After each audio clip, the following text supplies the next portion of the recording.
I hereby call the City of Lloydminster regular council meeting of Monday, August 17th, 2020 to order. At this time, we'll take a silent moment of personal reflection.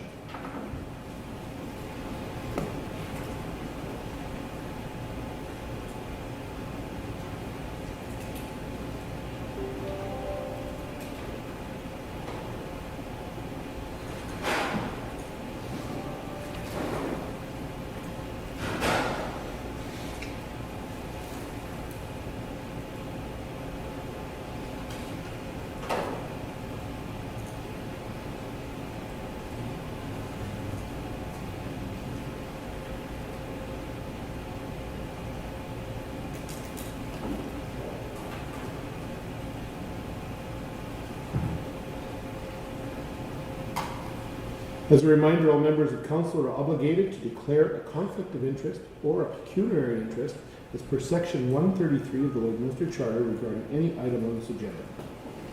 Councillor Fagin. That will be item 7.2.2. Thank you. No others noted at this time. Thank you very much. Is there any additions or deletions to this agenda? Not seeing any. Moving on to item number 3. I'll look for direction from council regarding the approval of the agenda that's presented. Councillor Buckingham. I move the agenda dated August 17, 2020 be approved. Thank you. Seconder, Councillor Fagin. Any further discussion on the agenda as presented?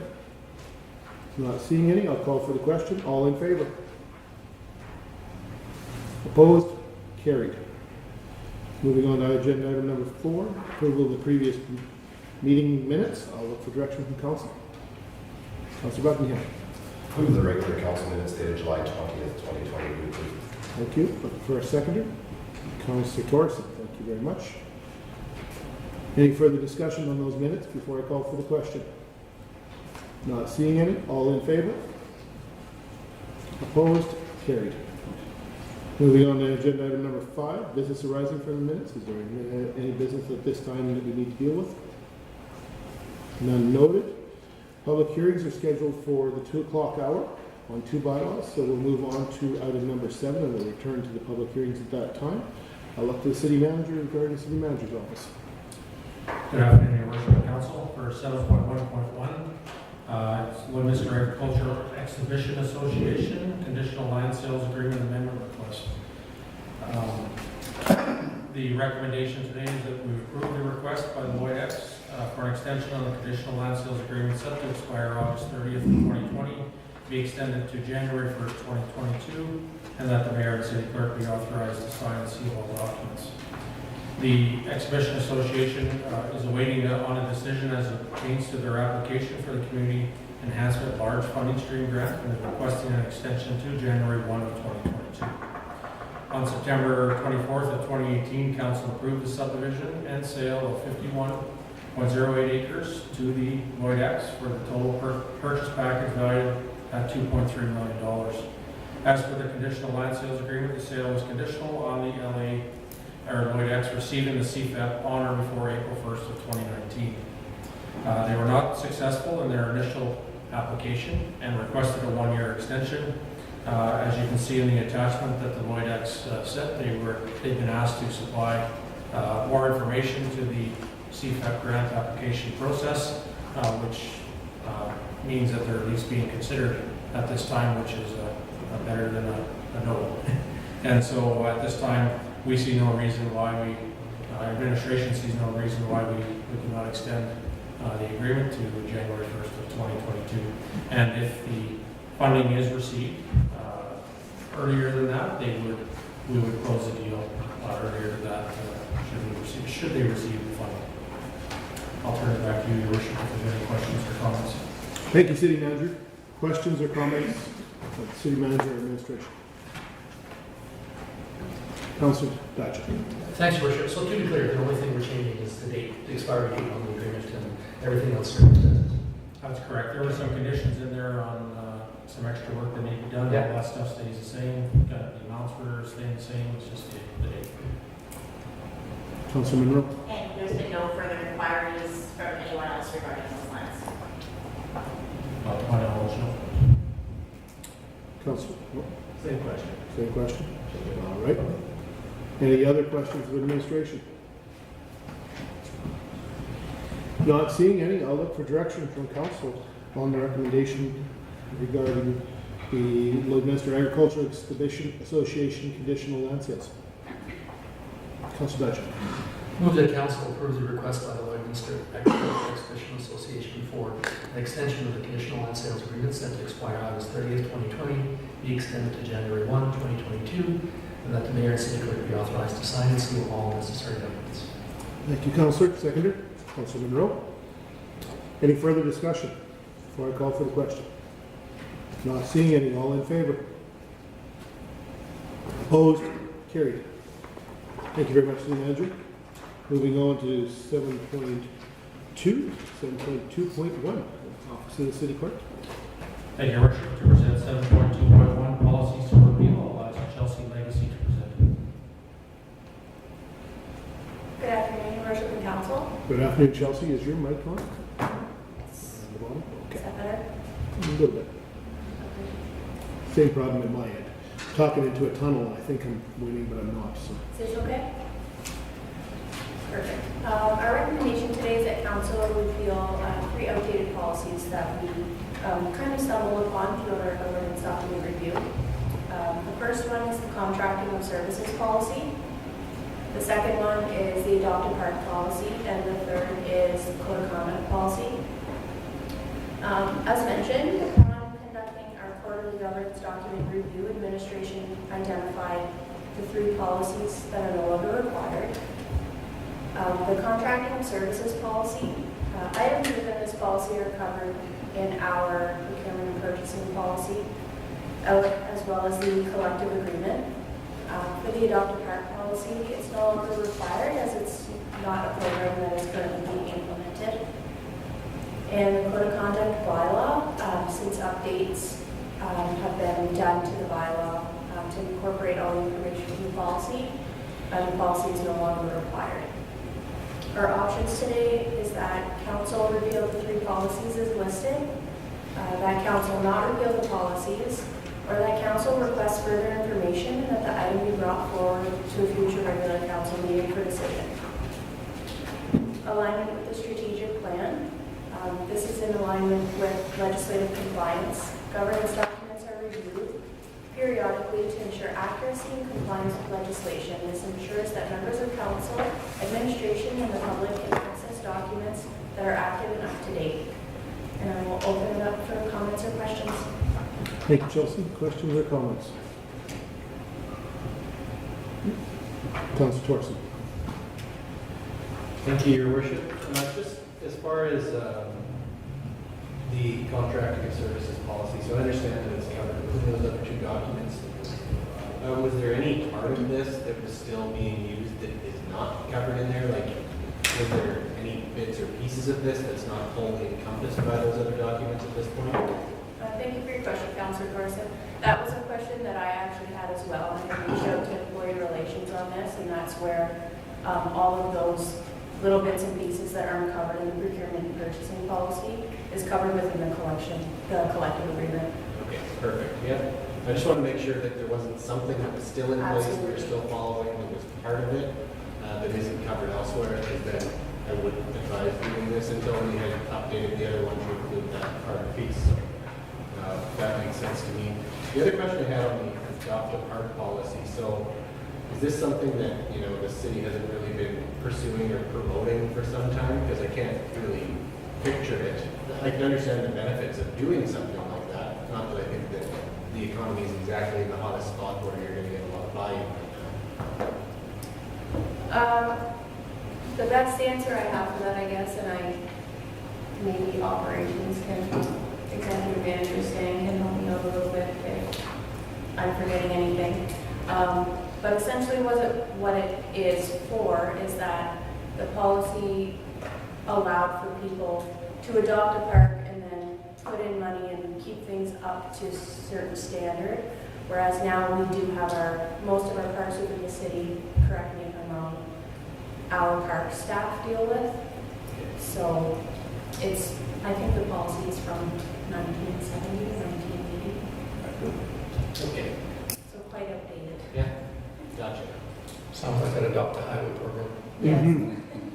Chelsea, on that same question here around the adopted park, this will not change anything with any parks that are existing, because we have numerous parks that have been sponsored in part by or totally by service organizations in our community that have worked very hard to raise money to put their name on that park and get it started. That won't have any effect on any of those parks. Absolutely not.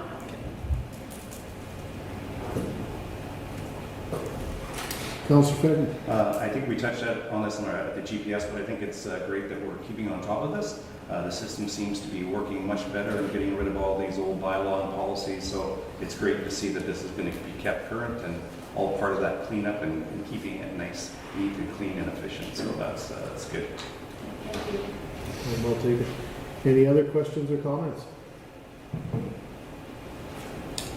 Not seeing any, I'll look for direction on 7.2.1, policies to repeal. Councillor Buckingham. I move the council repeal the following policies. Policy number CW-01-03-21200, the contracting services policy. Policy number PR-01-92-27160, the adopted park policy. And policy number 010-2016, the code of conduct policy. Thank you. Seconder, Councillor Fagin. Any further discussion on the motion as presented? Not seeing any, I'll call for the question. All in favor? Opposed? Carried. Thank you, Chelsea. Thank you. Moving on, 7.2.2. Councillor Fagin's going to step out.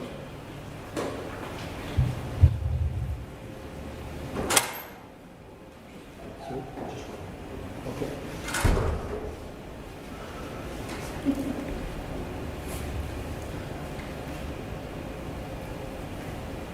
Good job. There you go. Moving on to 7.2.2, the Olive Tree Community Center. Steve Manager. Thank you, Worship. For 7.2.2, the Olive Tree Community Center property tax exemption request, I'll ask Scott Pretty to come forward. Good afternoon, Worship Council. Good afternoon, Scott. Our recommendation is that Council approve Olive Tree Community Center Inc.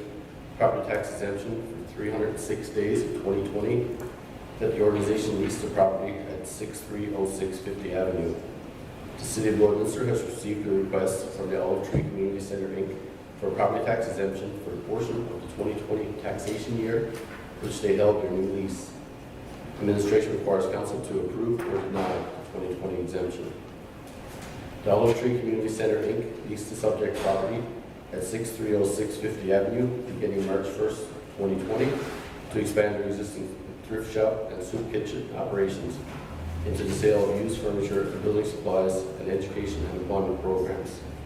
The deadline for submission for property tax exemption for 2020 was September 30th, 2019. However, the Olive Tree did not have the lease in place at the subject property prior to the deadline. The new facility was unable to open to the public until May 19, 2020 due to restrictions resulting from COVID-19. The organization and property met the qualifications of nonprofit organization property tax exemption policy. However, from March 1st, 2020 until May 19, 2020, the property does not meet the requirements for being used in the charitable and benevolent purpose. 60% of the time, since the facility was not open to the public. The organization has advised that they would have been open had it not been for restrictions resulting from COVID-19. The NPO property tax exemption policy enables Council to approve the exemption for a portion of the year when the new property is purchased or leased after the deadline. Administration is requesting Council to make the decision on approval of the exemption and which date to utilize for the exemption. Option 1 is that Council approve the Olive Tree Community Center Inc. property tax exemption for 306 days of 2020, that the organization leased the property at 6306 50th Avenue. Or 2, that Council approve the Olive Tree Community Center Inc. property tax exemption for 227 days in 2020, that the organization operated out of the property at 6306 50th Avenue. Or the Council request further information and the item be brought forward at a next regular Council meeting. This request falls under the nonprofit organization property tax exemption policy. Section 5.11 of the policy gives Council the option to approve an exemption for a portion of the year that the NPO occupied a new property when purchasing or leasing after deadline for submission. This property, taxes for this property was $8,440.40. $6,213 was municipal, remaining $22,2663 were education levies. The actual impact of the budget will depend on the rate and method chosen by council. I'll pass it back to you, Your Worship, for questions. Thank you, Scott. Questions or comments for Scott? Councilor Dunn. Thanks, Your Worship. So, if I'm reading this right, they would have been open had, on March 1st, had COVID not occurred. And I'm just sort of, what restrictions were placed on them by COVID? The inability to sell food or handle food, or what elements of it? They just weren't allowed to be open. That type of business weren't allowed to be open on their Okay, so they're non-essential services? Yes. So that's beyond our control? Okay. Councilor Monroe. Were there any other nonprofits that we had already awarded in previous years that we adjusted due to the restrictions that COVID implemented? No, and that's why I've recommended that we award the full 306 days, because we hadn't went back and adjusted any other nonprofits. Councilor, Yeah, I'll just go ahead. Yeah, thank you, Your Worship. Yeah, just generally speaking, I think we have these policies so that there's kind of a fair and even distribution of the resources and ensure that there's a process as far as property tax exemptions go. And because this group joined midway through the year, it would be fairly obvious that they wouldn't have applied the year prior before it existed. So I think it's totally fair for them to receive an exemption, and really, if it's by no fault of their own that, just after March 1st, when everything got shut down because of terrible time, I don't see why that particular not-for-profit would be penalized for that, because it literally was no fault of their own. They couldn't choose to open necessarily sooner than that. So I think that it would be fair to provide the full 306, because, like it was said, any other not-for-profit that was open at that time, even if they weren't able to provide services to the public, they received the same property tax exemption during that time. So I think it's fair. Any other comments? Not seeing any. I'll look for direction from council on 7.2.2, the Olive Tree Community Center property tax exemption request. Councilor Monroe. That council approved the Olive Tree Community Center Incorporated property tax exemption for the 306 days of 2020 that the organization leased the property at 6306 50th Avenue. Thank you. Seconder. Councilor Dodchuck. Any further discussion? Not seeing any. All in favor? Opposed? Carried. Thank you. Thank you very much, Scott.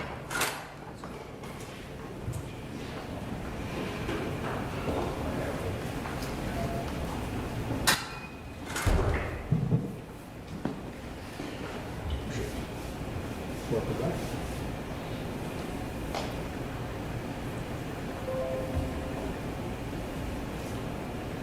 Moving on to 7.2.3. I'll look to city manager. Thank you, Your Worship, for 7.2.3, amendment to 2020 deputy mayor schedule. Ask the city clerk to present. City clerk. Thank you, Your Worship. The matter before you is the amendment to the 2020 deputy mayor schedule, and that council amend the 2020 deputy mayor schedule authorizing Councilor Buckingham to act as deputy mayor in November and December 2020. Due to concerns relating to potential scheduling conflicts, Councilor Baker has requested that another councilor be appointed as deputy mayor in his place for November and December 2020. The procedure bylaw requires that the deputy mayor schedule be approved by council on an annual basis. The 2020 deputy mayor schedule was approved at the December 16, 2019 regular council meeting. Following a request from the member of council to amend the term as deputy mayor, administration is requesting approval from council to amend the deputy mayor schedule. Council has three options: to approve the amendment, to not approve the amendment, or to request further information. And this item is in line with the following strategic area, open and responsive government. Back to you, Your Worship. Thank you, city clerk. Questions or comments? Quick Question, question. I think the question I have is that wouldn't it be more accurate just to have the change to November as opposed to November and December? Because Because of the election, the impending Yes. election. after the election, if there's a change or there's a movement, then that schedule would be adjusted at that time, but Okay. you set it for the year in advance. I just wondered about that. Good question. 20-something for December when the election was there, so understandable. Following process, and I guess the procedure that we usually do on an annual basis, other than being an election year, that makes it a little more different than from other years. Any other questions or comments? Councillor Buckingham. Should just note that there are no scheduled council meetings between the 1st of November and the election either. So it's basically a matter of procedure to have somebody sitting in that position for the 9 days that it Yep, counts. so I get that, absolutely. Actually, about 14, 15 until this new council sworn in. But yeah, good point. There is no meeting scheduled for that time. Any other questions or comments? Councillor I'll Johnson? just make a motion. Certainly. I'll Move the entertain- council amend the 2020 deputy mayor schedule by authorizing Councillor Buckingham to act as deputy mayor in November and December 2020. Thank you. Seconder, Councillor Fagner. Any further discussion? Not seeing any. All in favor? Opposed? Carried. Thank you, City Clerk. Moving on to agenda item number 7.4, Community Development Services. To the City Manager. Thank you, Your Worship, for 7.4.1, Lakeland Library Region Board appointment. I'll ask you, Walter, come to 1%.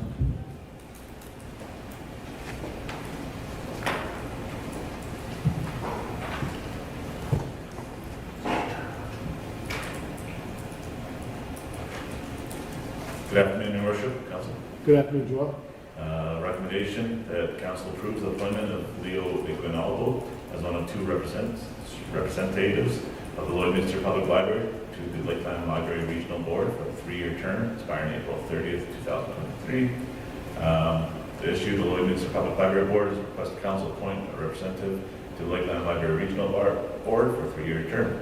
Background, the Lloydminster Public Library Board is recommending Leo Iguinaldo be appointed to the Lakeland Library Regional Board for a 3-year term expiring April 30th, 2023. The Regional Board is represented by 2 members of the Lloydminster Public Library. The appointment of Leo Iguinaldo will fill a vacant position. Past practice has been for the city to appoint members to the Library Board and Regional Boards. The options that Council approve the appointment of Leo Iguinaldo as one of 2 representatives of the Lloydminster Public Library to the Lakeland Library Regional Board, and for a 3-year term expiring April 30th, 2023. Or 2, the Council requests administration bring further information on board appointments. This would create a delay in the approval of Leo Iguinaldo's involvement on the Lakeland Library Regional Board. This alignment with the strategic plan, legislative compliance under Saskatchewan legislation. Municipalities are permitted 1 representative per 5,000 of Saskatchewan population, or a fraction greater than 2,500, with a representative drawn from a member of the local library board. Thank you. Thank you, Joel. Questions or comments? Councillor. Is Leo currently involved with the library anyway, or how did the selection process work to select him? Councillor Monroe. I can speak to that. He is a member of the library currently, and we have approached him in regards, and he's very interested in being. And really, it's more of a housekeeping item, but if we don't fill that position, then it gives us one more voting seat at round table, right? So having that filled prior to talking about any financial negotiations or anything in that realm from Saskatchewan, it's beneficial to have that position filled as soon as possible. Great. Councillor Morrison. Thank you, Your Worship.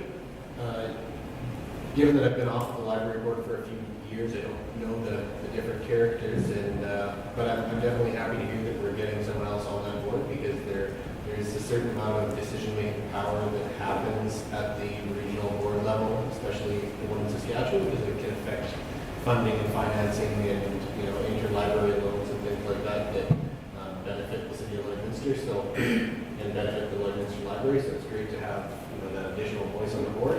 And other than that, I think that it hasn't come up enough normally with these different boards and things, but thanks for Richard for his couple of years of helping out there on the board. He followed in his dad's footsteps on the board, the library board, and it's just thanks to Richard for helping out where he could and filling a spot for a few years when there was no one else to do it, who was our representation on the Lakeland Library Board.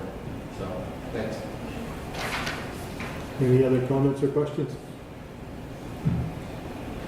Not seeing any, I'll look for direction from council on 7.4.1 Lakeland Library Regional Board appointment. Council Franklin. Thank you, Your Worship. I move that council approve the appointment of Leo Ronaldo as one of the 2 representatives of the Lloydminster Public Library to the Lakeland Library Region Board for a 3-year term expiring April 30th, 2023. Thank you. I'll look for a seconder. Council Torson. Any further discussion? Not seeing any, I'll call for the question. All in favor? Opposed? Carried. Thank you very much, Joel.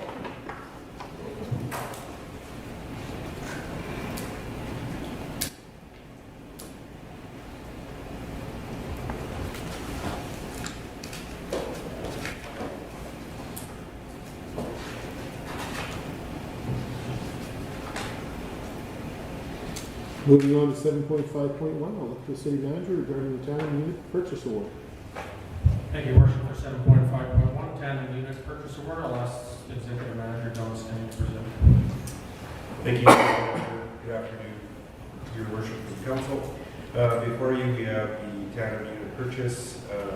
Administration is looking for council to approve the city enter into an agreement with First Truck Central of Lloydminster, Alberta, to secure cab, chassis, truck mounted gravel boxes and underbody plows with a snow gate attachment for the purchase price of $250,546.25 plus applicable taxes to be allocated from the 2020 capital budget.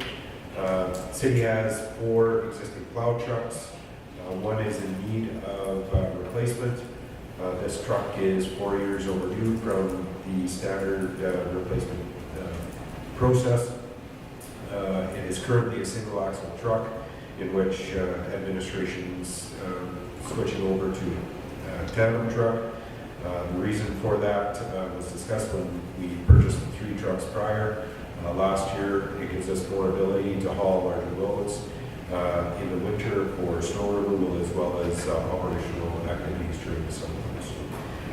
You can see the quotes we got from the various tenders. I believe 9 were received, and administration is looking for council to award purchasing the truck first class, our first truck center here in Thank you, Executive Manager Stang. Any questions? Councillor Buckingham. Thank you, Your Worship. Through Executive Manager Stang. 2 First Truck Center lines there. I was curious about that. Great question. Didn't approve the process, or didn't approve this one, so I'd have to double check. I'm assuming it's a typo. Because there's Let a me $21,000 difference in 2 quotes from the same company. let me verify that. Dorothy's listening, so she's probably already starting to. Chief of Trucks. I'll get an answer for that. I apologize.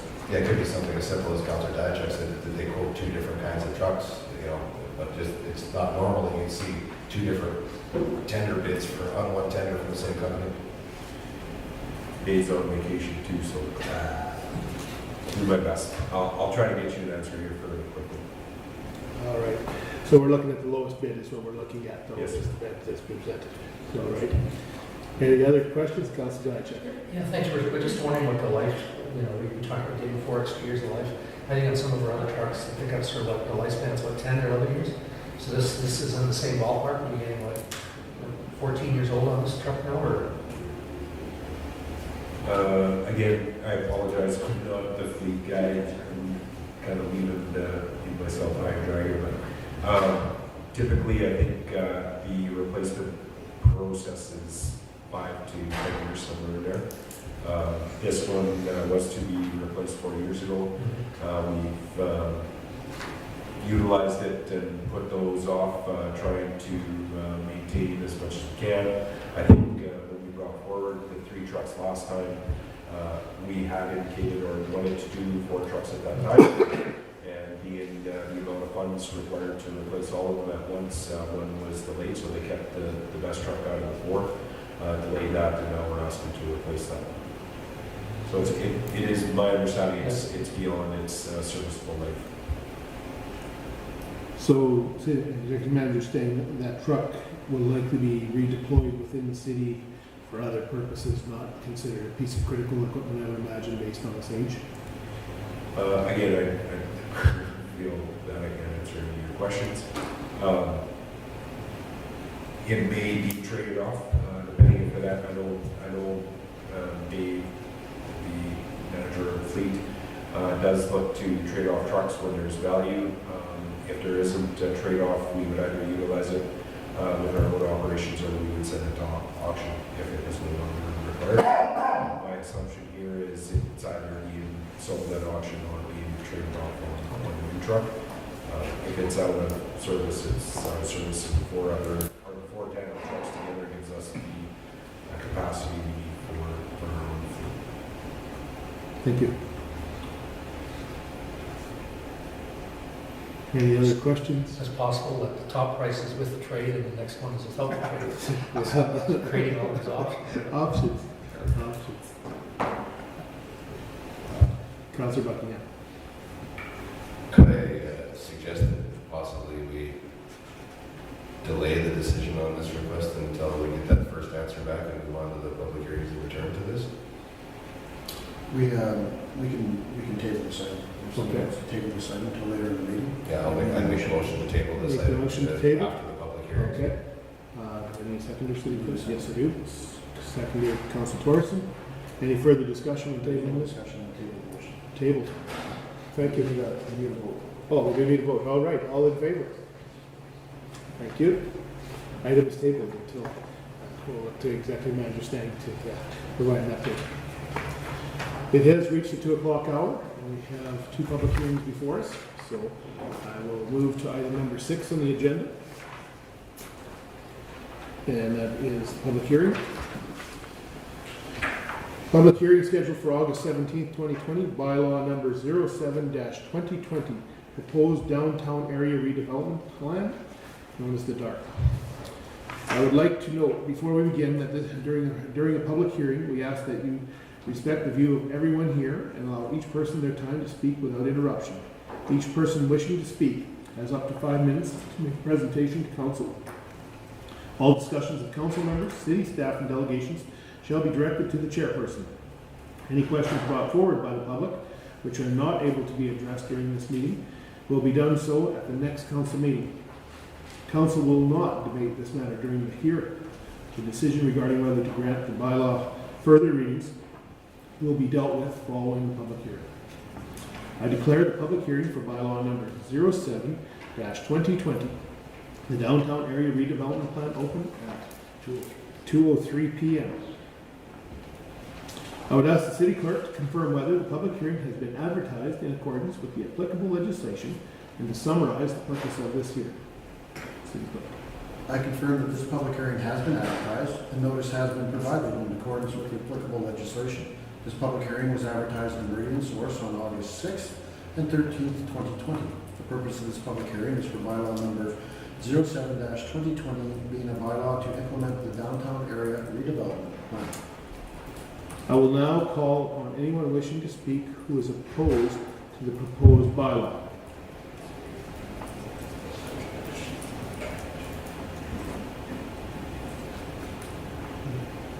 I will now call upon anyone wishing to speak in favor of the proposed bylaw. I will now call upon anyone else wishing to speak who is affected by the proposed bylaw.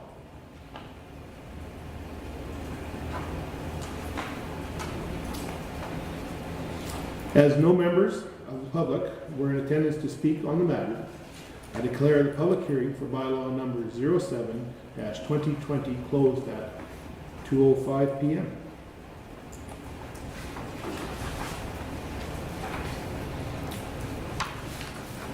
Moving on to the public hearing for bylaw number 25-20, J&R Automotive, -1397614 Alberta Limited, road closure. I declare the public hearing for bylaw number 25-2020, downtown area redevelopment plan open, the 2520, the bylaw for J&R Automotive, 1397614 Alberta Limited, road closure open at 2:06 p.m. I would ask the city clerk to confirm whether the public hearing has been advertised in accordance with the applicable legislation and to summarize the purpose of the hearing. I confirm that this public hearing has been advertised and notice has been provided in accordance with the applicable legislation. This public hearing was advertised in Meridian Source on July 30th, August 6th, and 13th, 2020. Purpose of this public hearing is for bylaw number 25-2020, being a bylaw to close a lane near JR&R Automotive, 1397614, Alberta Limited. I will now call upon anyone wishing to speak who is opposed to the proposed bylaw. I will now call upon anyone wishing to speak in favor of the proposed bylaw.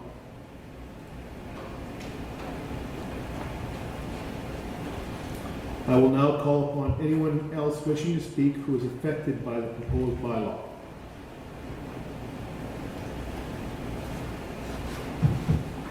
As no members of the public were in attendance to speak on the matter, I declare the public hearing for bylaw number 25-2020 closed at 2:07 p.m.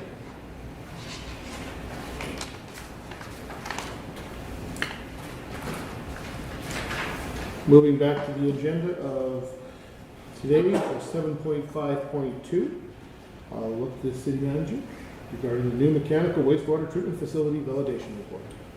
Thank you, Your Worship, for 7.5.2, new mechanical wastewater treatment facility validation report. I'll ask Terry Burton to represent.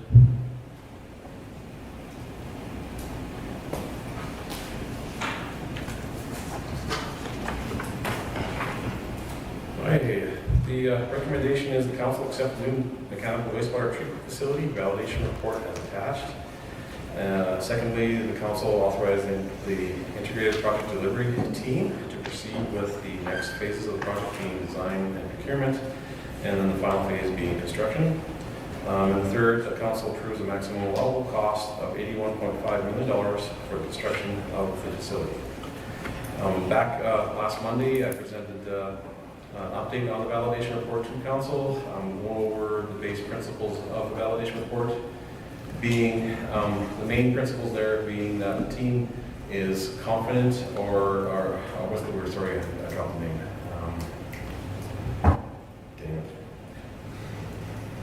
Dang it.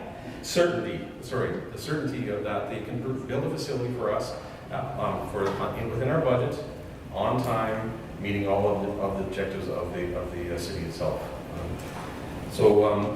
Just a little bit of past history, I guess. Just a very brief update on that one. The city has procured the services of 4 team members as part of the IPD team.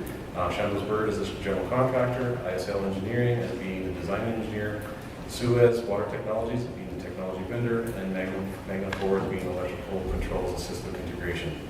The team has been working since last January on the validation report to establish that certainty and meeting all those objectives. And now in front of you, we have the final validation report for your consideration. The main things within the report itself, it outlines the project schedule. The project schedule being that we're looking for handoff or final handoff to the city being October 2023. And our permits established December 1st, 2023 as being mandated for us to be on board and fully, the plant fully within the regulations at that point in time. The other key piece of this one is our funding. We have 81.5 secured for this project. And as I said before, the team is very confident that they're going to meet that objective and most likely be underneath that one as well. Same with the schedule. The work through the IPD process means that we're going through this whole thing as being lean. We're always looking for different ways of designing the facility, constructing the facility, et cetera, et cetera, et cetera. And that all comes down to the benefits of being reduced costs and reduced time in the construction side of things. So the implementation of the strategic plan in that construction of the new facility obviously gets us back into meeting regulations and for our current status, but also covering our future growth as well too. All in all, I'd hand it over to your worship and council for any questions in regards to the validation report. Thank you, Terry. Questions or comments? Councillor Buckingham. Thank you, Worship. It's scary and exciting where we are because it's interesting and cutting edge to be on the lead of a project this large, an IPD type of procurement in the process and the buy-in of all members of that IPD team to make sure that this project comes in on budget, on schedule, and everything in line with how it's supposed to be. So it's a tip of the hat to you guys for all the effort you put into getting us to this point. I always like to give a tip of the hat to the mayor for the funding that came for this because no one deserves more credit than the mayor for this as far as getting all that work done. I watched him work a lot on Magic over the last number of years to get this funding in place to allow us to make a decision like this, which is probably the single biggest decision the council has had to make or will make in recent memory or in the future for the good of the city moving forward. So for everything we've read through this whole validation report and the presentation you made last week, it looks like it's exactly what it's supposed to be, and it's exciting. And I thank everybody for getting to this point. It's no small feat that we're here, and there's a lot of work yet to do, but with the proper foundation here, we're looking like we're right on track. So thanks everybody involved for getting us to this point. Questions, comments? Councillor Frank. I would just echo what Councillor Buckingham has said there. Job well done. I just found it amazing looking through 198 pages and the amount of detail in there. It's wow. It's mind-boggling. So hats off to everybody with that. And it's I just find it very interesting, and it just shows why it's worth $81 million. Just that the amount of work that's gone into that report and what has to be done is going to be it's a big feat. But I think you're well on the way. So. Job well done so far. Yeah, there's a lot of technicalities in the report for sure, and it's quite surprising. Like from my perspective, sorry to follow up with that one, Councillor, is it's a lot of technicalities, but it's just to build up that certainty. We still have to go, of course, as I talked about earlier, that design and procurement phase where it gets down to the very specifics of how to build this facility, but definitely sets up the foundation for us to move forward for sure. Councillor Torres. Thank you, Your Worship. Yeah, I want to echo some of what's already been said. I found that while going through this document, I learned fairly quickly that as much as I may have learned on council, there's a lot of things that were way over my head within this document that I didn't fully understand.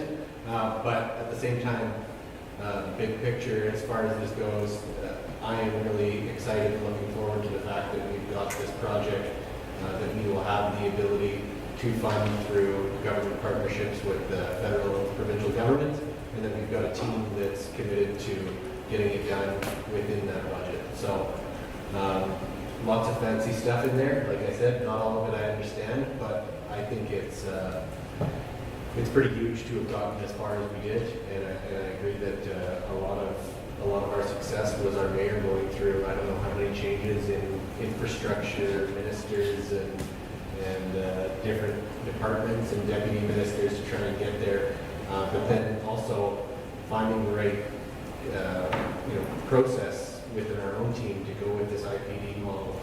And it looks like something we can absolutely do. Extremely technical, really complicated.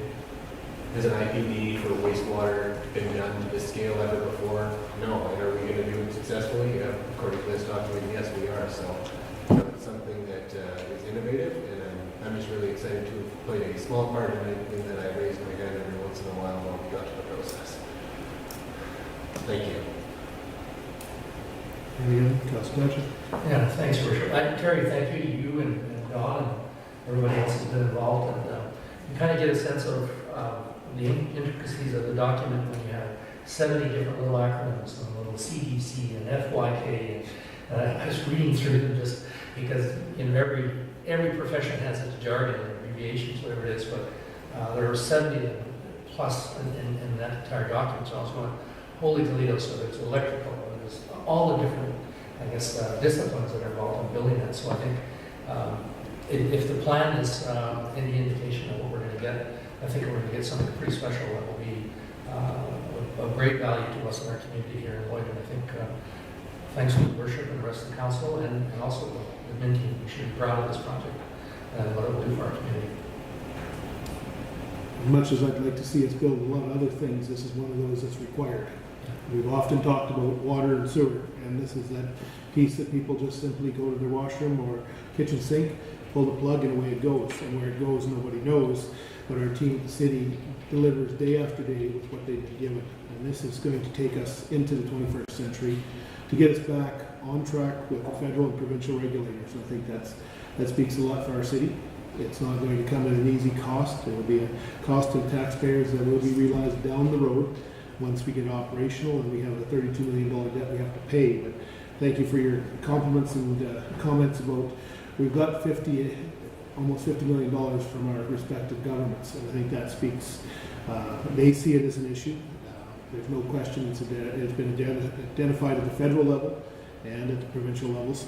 So I think we're well on our way, and I appreciate Terry, Don, and the team from the city as well as the IPD team that came together, because our contractors fully understand what they have to deliver and what they have for constraints. And money, I guess, is basically the constraint. Time is a constraint, but they realize they have to deliver on budget. And I think this is going to be something that's a little different and unique, and I hope the next council has the opportunity to open that facility and showcase it to the federal and provincial governments that can deliver on time, on budget, and deliver a product back to the river that's suitable for a long time for our city to grow from that perspective. So thank you very much, Terry and Don, and to the team. Executive Manager Stan? Yeah, thank you, Your Worship. I just want to publicly recognize, from an administration perspective, the amount of hours in work Terry, Burton, Karen Delrosa, and Lanny put into the team. Terry sits on the PMT, which kind of guides the pit processes, and Karen and Lanny sat in on multiple pits, ensuring that the city's goals, requirements, and constraints were being adhered to through the process. There were countless hours they put in. This is a monumental project for the city of Lloydminster. I'm proud to be a part of that, and I think it's people that will ultimately bring this project to success. And we, as an administration, have put together a pretty good IPD team with the likes of ISL, engineering out of Edmonton, Bird, Chandos, from a GC perspective, and Magna from an electrical perspective. So thank you for putting your trust in us to deliver this monumental project, and I couldn't be much any more proud of my team. Thank you. Thank you, Secretary Manager Stan. Any further discussion before I look for direction from council? Not seeing any, I'll look for direction on council, and what we'll look for is in 3 motions. So if I could please, for the recommendations that administration is presented with us, the will council. Councilor Buckingham.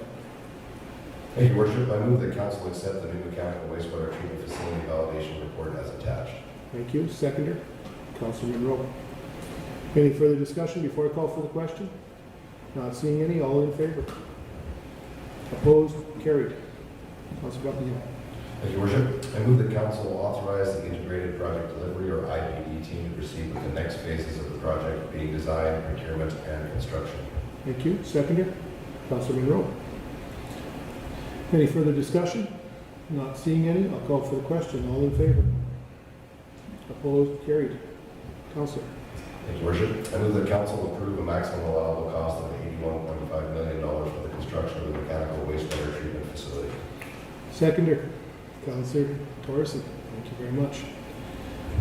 I'd just like to say before we make this vote, I hate putting something on to councils in the future, but this is going to be one of those that we have no choice. We don't have the money to pay for it today, nor tomorrow, but I believe the decision that this council makes today will be hopefully respected by the future councils that lay before us.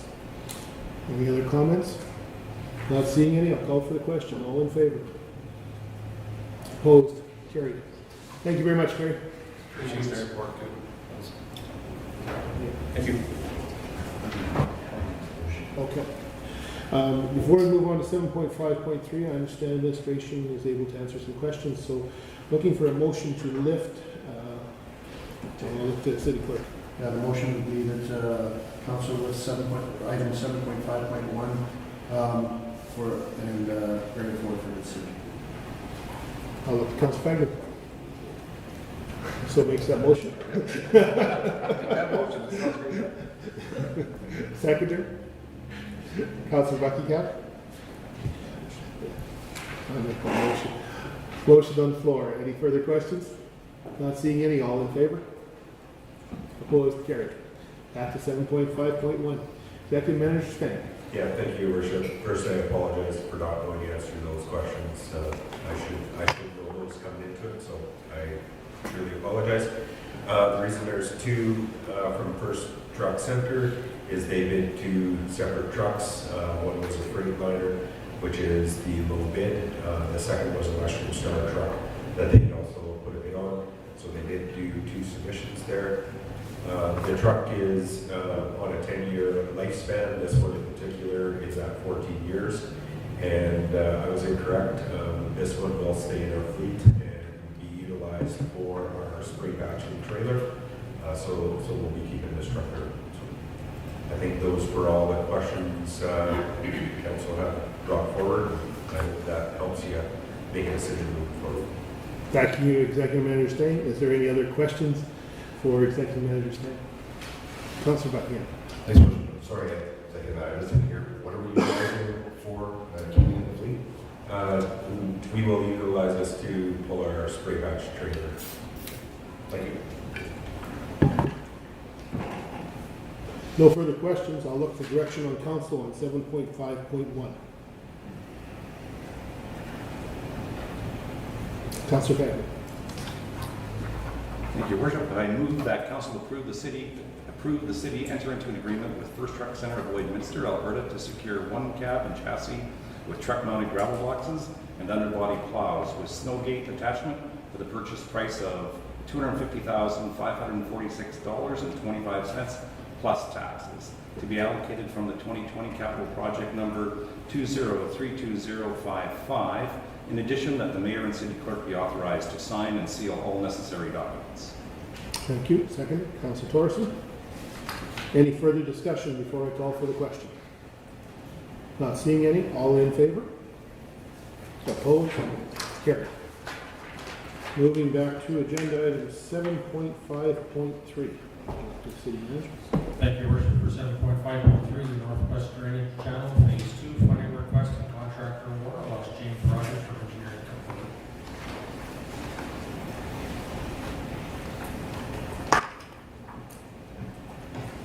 Good afternoon, Mayor and Council. Good afternoon, James. Before you is the Northwest Drainage Channel Phase 2 funding request and contractor award.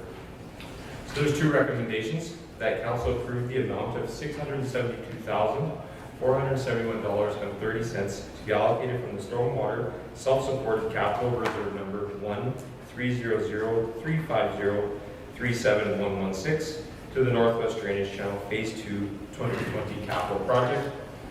And second, that Council approve the award of the Northwest Drainage Channel Phase 2 construction contractor award to ABS Excavating Limited of Saskatoon, Saskatchewan in the amount of $1,709,806 excluding GST, plus a 5% contingency in the amount of $85,490 to be allocated from the 2020 capital budget project number 2013606 in the amount of $1,200,000 and the Stormwater Self-Supported Capital Reserve Number 1300350371116 in the amount of $672,471.30. And in addition, that the Mayor and City Clerk be authorized to sign and seal all necessary documents. Due to increased water levels within the Northwest Drainage Channel, coupled with current condition and maintenance requirements, administration is looking to realign the Northwest Drainage Channel between 62nd Street and 67th Street culvert crossings, which were completed in 2019. The Northwest Drainage Channel Phase 2 construction project will comprise of large-scale earthworks and landscaping operations required to fill in the existing channel and realign the channel to parallel 50th Avenue or Highway 17 between 62nd Street and 67th Street. The completion of this section of the channel will ensure that the full capacity of the 57th Street culvert crossing, Breckville Lake, 62nd Street culvert crossing, and ultimately the 67th Street culvert crossing can be applied in an effort to efficiently and effectively transport surface runoff through the city of Lloydminster. The work will include site stripping and clearing, earthworks, cut and fill, channel excavation, followed by erosion and sediment control measure placement. The final grading of the site will be such that the remaining parcel will drain directly to the channel. Our extents will be from the far east property line near the wastewater, or the water treatment plant, and 50th Avenue. The city issued a bid document to acquire the services of an experienced prime contractor to complete all construction activities for this program on July 27th, 2020. The bid document package was issued and posted on the city's bids and tenders website and was not issued to pre-qualified contractors. The tender period closed on August 11th, 2020, with 3 bids being received and reviewed for completeness. The contractors and their total tender amounts are shown in the table below. Construction for this project is anticipated to start in September 2020 and is expected to be completed by November 30th, 2020. With that, I'll turn it back over to Mayor and Council for any questions or comments they may have. Thank you. Thank you, James. Questions, comments? Councillor Buckingham. Thank you, Worship. So you made a point of saying up to a pre-approved contractor. You want to expand on that at all? Thank you for your question. And so currently within engineering services, we have pre-qualified contractors. And our pre-qualified contractor list is limited to surface works contractors, so asphalt paving, trails, and sidewalks, and deep underground utility installations, so that would be water, sewer, and storm. Typically that is for our water sewer replacement programs, sanitary replacement programs, or street improvement programs, or patching programs. Because this is predominantly earthworks or grading exercises, we do not have a pre-qualified contractor list for that scope of work. Due to the limited number of projects we do with respect to earthworks and landscaping, we did not at the time or in the past see a need to have a pre-qualified contractors list for earthworks, so that's why we went out to open bid and not to our pre-qualified contractors list. So it's interesting that in the open bid process, we have a Saskatoon company, a couple local companies that are bidding here, although, Atchison, Alberta doesn't show as local. They do have a property in town and everything here, so very close. What do we know about the ABS excavating crew? So we have not worked with them in the past, but through the bid process, we of course asked for references and past project experience. We have reached out to everybody within their bid document to complete that reference check component. Everybody that we contacted gave them basically a rave review or good review that they can say what they do and they do what they say, essentially. Good work ethic, good team, and then of course on budget on the programs that we have contacted them on. Thank you. Councillor Torres. Thank you, Your Worship. So it's not very often that I'm able to sit in on all of these, but this one in particular that I'm able to sit in on. But I have a few questions. So one is kind of around what we're demonstrating on the agenda. Because quite often when we have services, and not all services are necessarily the same, you'll have the full score on there. This is how this group scored, and they happen to be this much. Or if we're buying goods, it'll be, if all the goods are the same from all three, you'll just have the price of the goods that you're purchasing because you know that you're buying, 25 Dell XP 50 computers, and price is really the only differentiating factor. But this one's a little different in a construction project because there would be, I would think, a full scoring where someone has a full score of 85 point whatever. So I'm curious, in the end, how these ones scored, how much variance was there? Just because it's difficult to explain this one to the public to a certain extent, even though I trust our process, I know we follow the U.S. Trade Partnership Agreement and our procurement practices on our procurement policy, but it's hard when it's like 2.1% separating you on 1.7 million of money that otherwise could be staying locally. So it's just a challenge. I agree that our process is sound, but I want to be able to defend this to the public and say, yes, we did what we were supposed to do, and we followed the process, and this is how it should go. Thank you for your question and your comments. So unlike procuring a service for a consulting service, We would weigh people on corporate qualifications and experience, their methodology, the work team schedule, and then of course there's a financial score. So we would weight all of those components and then come up with a total combined score. On a construction project where we issue a tender package, similar to a request for quotation, at the end of the day it comes down to the price, a financial score being 100% of the weighting.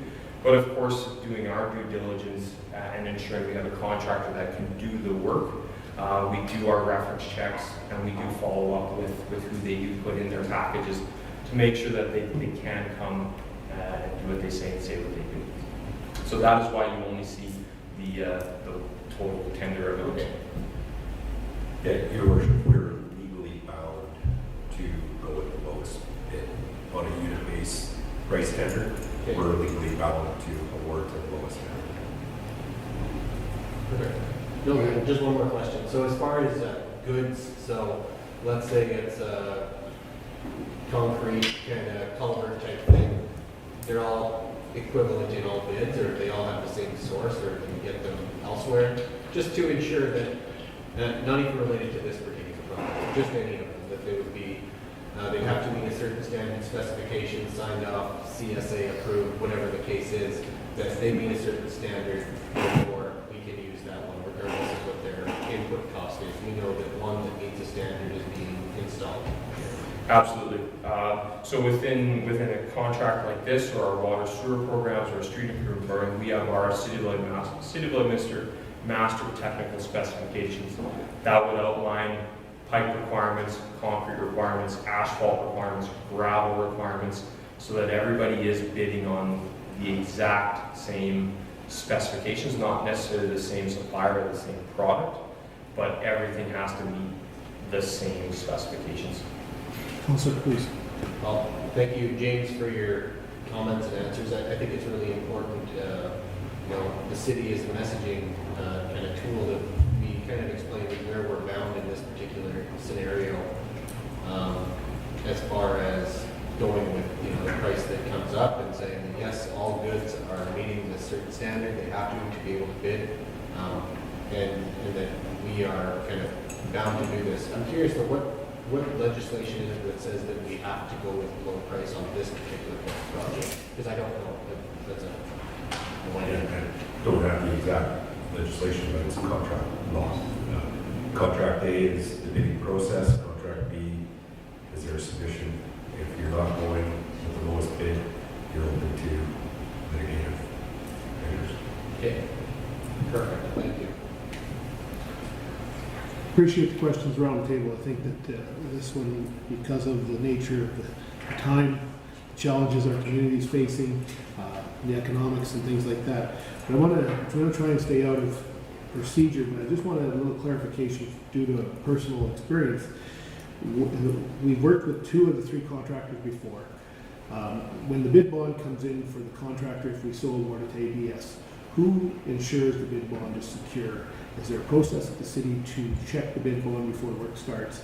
Because I'm sure it will be bonded for 50% of the job or whatever the requirements are for the city. Is that who in the city does that, and what process do we continuously follow, if that is being followed, I guess?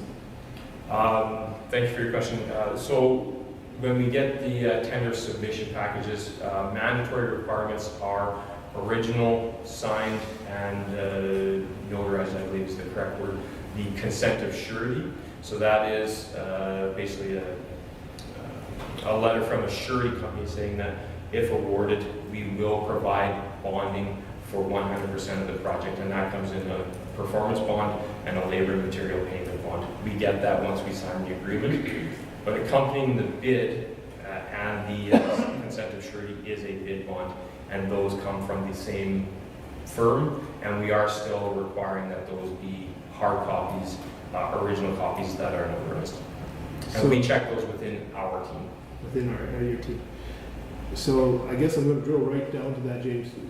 Do we actually contact the surety? Because I have seen bid bonds forged, and it involves the provincial government, and that's why I'm just kind of curious. I never thought of asking this question before, but what mechanism do we fully insure? Because and I'm not saying it's using ABS, but this is just a practice after looking at this contract and going with it. If we go with the lowest bidder, which we, by law, we have to, as stated provincial government in Saskatchewan, but the documents were not checked. Simply, they met all the requirements, but is there a mechanism to ensure that we actually check?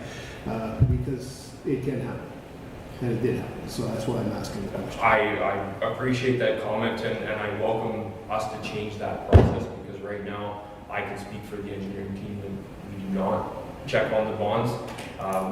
We do take the original documents with the signature and the notarized stamp on them to be legitimate. So we will look to adjust our processes, and I thank you for that comment. Well, like I say, what triggered my mind on this was because I wasn't familiar with ABS excavating. I did look, and certainly as you outlined, they have a great recommendation.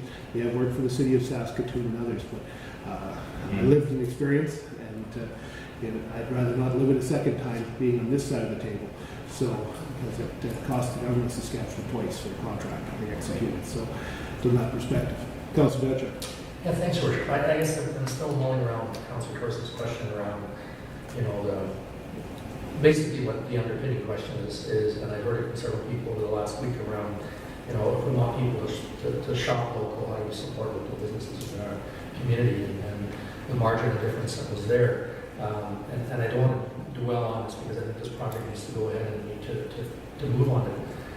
My only concern around ensuring that we offer the contract to the lowest bidder is challenged by what if the references are lousy when we have given that contract to those individuals. And my suspicion would be that it probably would not, and have a basis not to offer it. So I think there's a lot of grayness in there, but I think that's something down the road we should have a conversation about. And I trust that you're doing the work in all of the pieces, but I think it's part of a bigger discussion around are there ways we can support local without getting ourselves into trouble around some of these contract laws. Yeah, I guess at the end of the day, the references would have came back not so good. We would have more than likely had to involve legal in that process. Again, it is very clear cut with regards to the tender process, so we would have to look at what our options would have been at that point in time. So that's kind of all systematic. Yeah, there are multiple pieces moving at one time. Typically we do, like we do with the underground, we do have pre-qualified contractors that do these types of tenders, but as James indicated, this one's more earthworks versus underground pipeline work, so very minimal type of work we do, so we didn't have that pre-qualified list. So by meeting all the requirements of the submission and submitting a compliant bid, basically says we are capable and able to put down the contract. Councilor Buckingham, followed by Councilor Torres. Thank you, Worship. It's interesting to me that a company like ABS I haven't seen their name on a lot of our bid tenders to date. So maybe it speaks to what's going on in the world right now. You've got a company that's looking to expand their horizons and get out and try and get it into a few more communities. Having done work, we look at them for the city of Saskatoon and so on and so forth. Their costs of bringing crews here, shipping equipment and doing everything else still came in $35,294 cheaper on the bid. So maybe they're just hungry.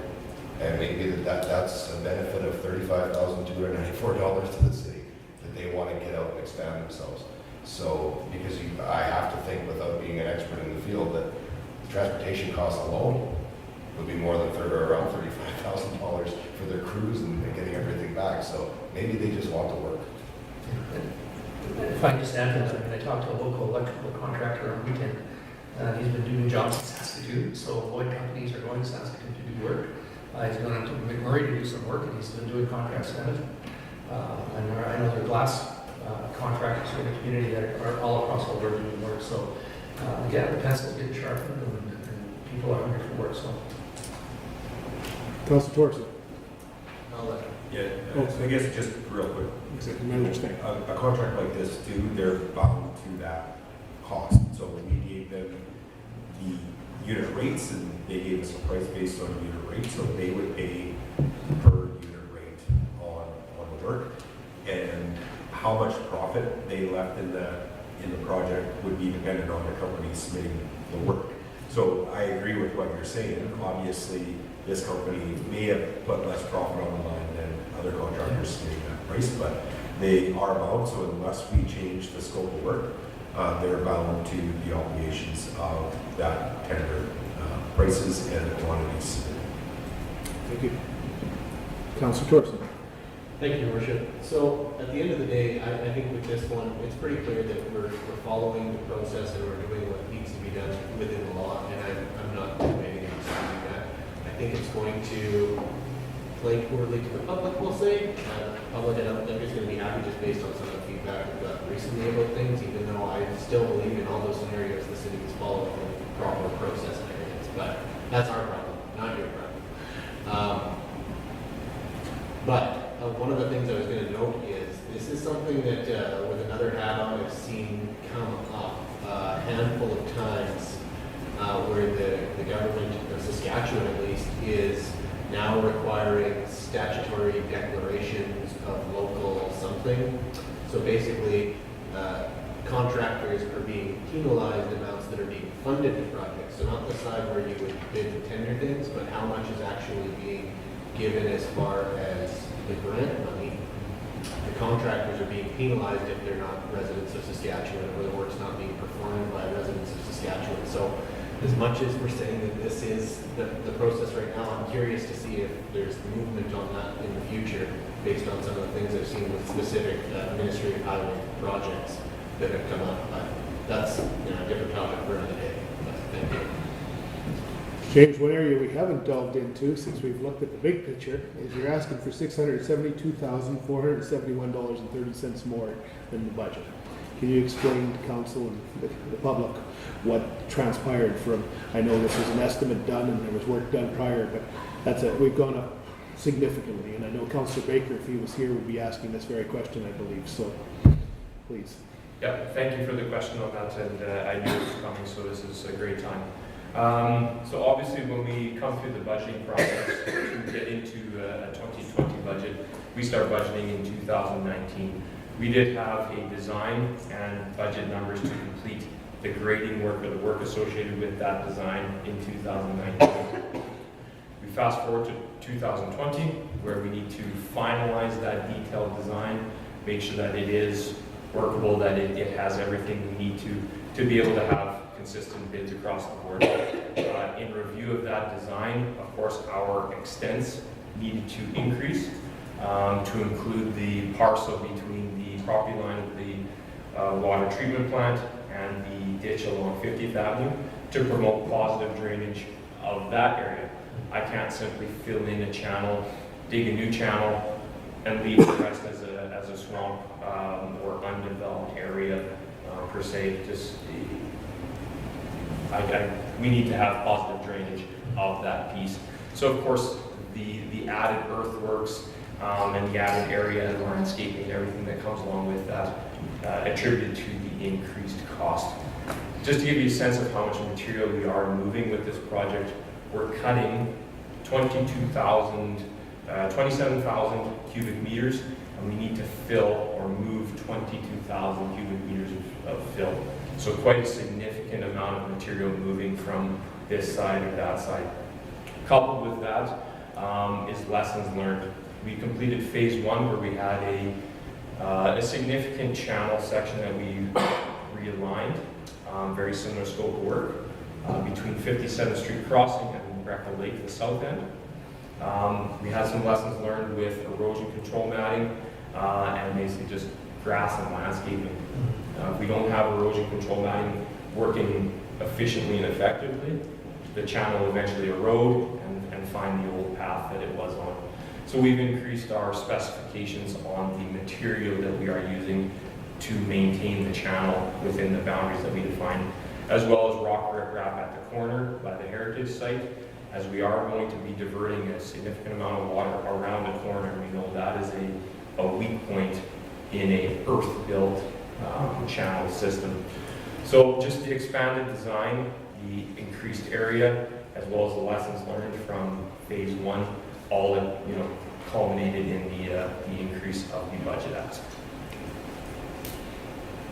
Do you feel comfortable with that design as you're talking about riprap, or is that something that we should be looking at concretes? Because you said it's going to be a high erosion point from that perspective.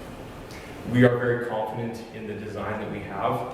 The channel grades that we have within this section between 62nd Street and 67th Street are quite low. So that we are not going to see the water velocities extreme. We are going to sustain, some pretty good forces at that corner, but not to an extent where we would need concrete or other permanent diversion measurement at that intersection or that transition. So the riprap should give us the need that we are looking for. Councillor Torson. Thank you, Your Worship. So, to be clear, that was fairly complicated, but at the end of the day, the timeline between when budget happened and when detailed design was finished, we found that there's a whole bunch more that needs to happen so that you don't have another marsh somewhere where you didn't want one. Absolutely. Awesome. Thanks. Makes sense. Any further discussion?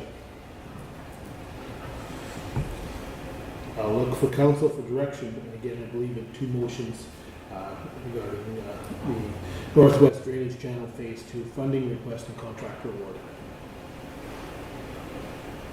Councillor Torson. Can someone scroll up slightly because I'm reading off the slightly more. I move that council approve the amount of $672,471.30 be allocated from the stormwater self-supported capital reserve number 1-300-350-37116 to Northwest Drainage Channel Phase 2 2020 capital project. Thank you, Councillor. Seconded, Councillor Buckingham. Any further discussion before I call for the question? With that, I'll call for the question. All in favor? Opposed? Carried. Yeah. I move that council approve the award of the Northwest Drainage Channel Phase 2 construction contractor award to ABS Excavating Limited of Saskatoon, Saskatchewan in the amount of $1,709,860, excluding GST, plus a 5% contingency in the amount of $85,490 to be allocated from the 2020 capital budget project number 2013606 in the amount of $1,200,000 and the stormwater self-supported capital reserve of number 1-300-350-37116 in the amount of $672,471.30. In addition, that mayor and city clerk be authorized to sign and seal all necessary documents. Thank you, Councillor. I'll look at Council for a second. Councillor Dadchuk. Any further discussion? Before I call for the question, I will just get some clarity from the city administration. Going back to the first motion that was carried, self-supported capital reserve, is that the $13 a month stormwater? Is that where that money's coming from? It's a portion of that, along with allocation when we did some reserve, when we started the reserves. So that reserve right now has about $5.8 million, but we've also attributed about $2.8 million to other projects this year, so the balance is sitting at about $3 million. But yes, it does incorporate some of the dollars that we've collected through the stormwater fee. Thank you, City Manager, because I think that's important to realize for people as well, that money is being put to use on a daily basis. With that, I'll call for the question. If there's no further discussion, not seeing any, all in favor? Opposed? Carried. Thank you very much, James. Thanks for the thorough answers and being able to explain this thoroughly for ourselves as well as the taxpayers. Thank you very much.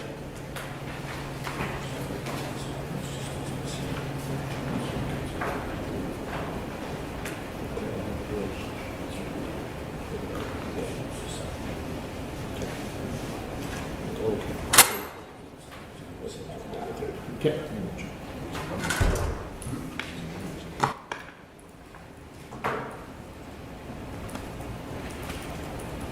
Moving on to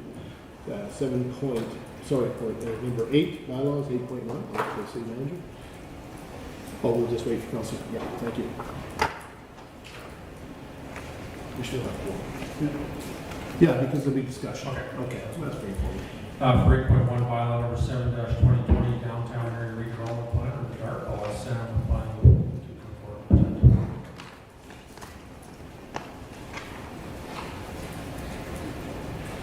Good afternoon, Mayor and Council. Good afternoon, Sam.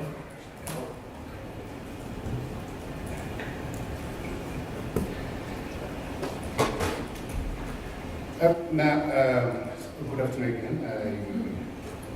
I'm here just to present the second and third reading on the bylaw for the downtown area development plan.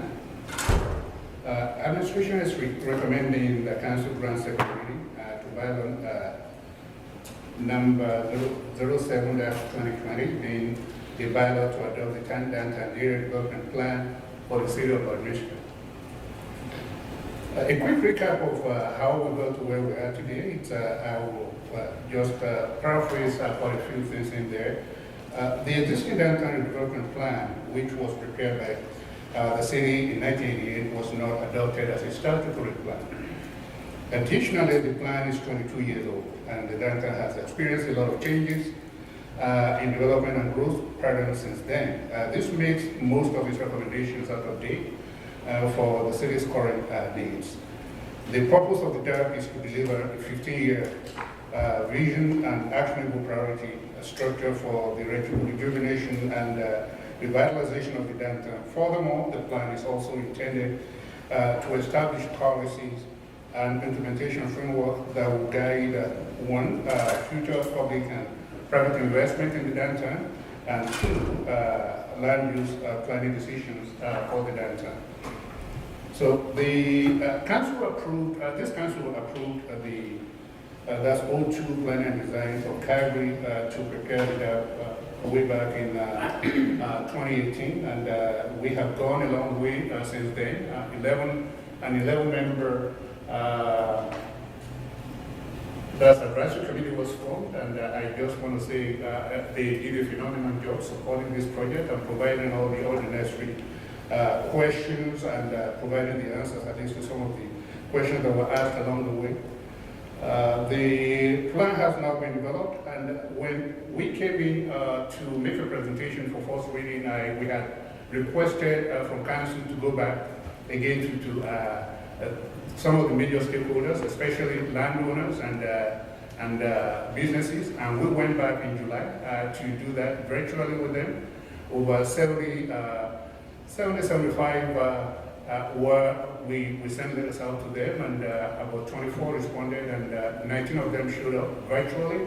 It was a very engaging listening, but again, to the summary of their comments are provided as an appendix to my report. It's centered on 4 major areas. One is financing, the other one is transportation and roadways, the other one is downtown as a destination. How do we make our downtown a destination, and then downtown as a center of arts and culture. Now, most of the questions or most of the answers we received from them were answers with regards to what the city can do, at least to improve, at least when we get to implementation. But for financing, these are questions asked by a few of them about, well, when this one gets, when we roll this one out, are we going to be the ones holding the can, just that's carrying the burden of implementing this? And we said, well, there's a policy that addresses that, so that issue will be addressed by council at a later date. Because generally, at the end of this, what we're looking at is to get this to council again for to come back to council for. I apologize, it's just the consultant joining us. You're live, we're just going to mute your mic for a minute, and then if we need you, we'll come to you. Hey. So we're going to be coming back to council that's to present proposals for the implementation of the DARP. But this is just taking it to second and third reading.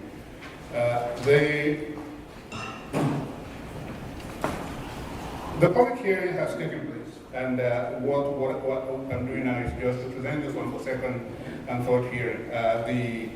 Highlights of the project, they already provided.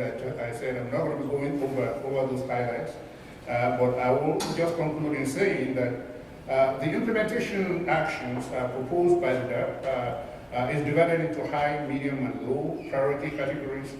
The priorities are allocated the proposed timelines for implementing each plan action, considering the most effective timeline that each action will be of the greatest benefit to the business community or business growth in the downtown. It also outlines feasible improvements, programs, and funding initiatives that the city can engage in to support the implementation of stated actions. For example, one of them being supporting residential infills and intensification in the downtown, which can be through a residential intensification or incentive program, which was recommended as part of the policy. The intent is to incentivize the transformation of the downtown and increase its visibility and success. So going back to the recommendation again, administration is recommending that we'll take this one to second reading. Thank you very much, Sam. Questions, comments? Councilor Gotcha. Thanks, Your Worship. Reading through this is actually pretty exciting stuff, and I think the potential that exists within the DARP plan is, there are a lot of wishes, hopes, and dreams, as well as some really important things I think that really need to be addressed within sort of the short-term pieces. And I know that the city has slowed down some of the sidewalk development and street development in anticipation of some recommendations out of here. But I think as well, in our Economic Recovery Committee, which city manager and mayor stood on as well, one of the important questions being asked is how do we sustain the businesses that we currently have? We can't be a losing business. Ultimately, we want to grow and do more. But part of the process is how do you sustain those businesses that are currently there? Some of the ideas I think that are in there, I think are very relevant to that question in terms of the facades and development and incentives. And I know that certainly along the way of attending a number of conferences and they talk about different programs that can do that. So there's some really, I think, powerful stuff and exciting going forward here. So it'll be fun to see this sort of unfold and have an impact within the city. Thank you, Councilor. Councilor Buck again.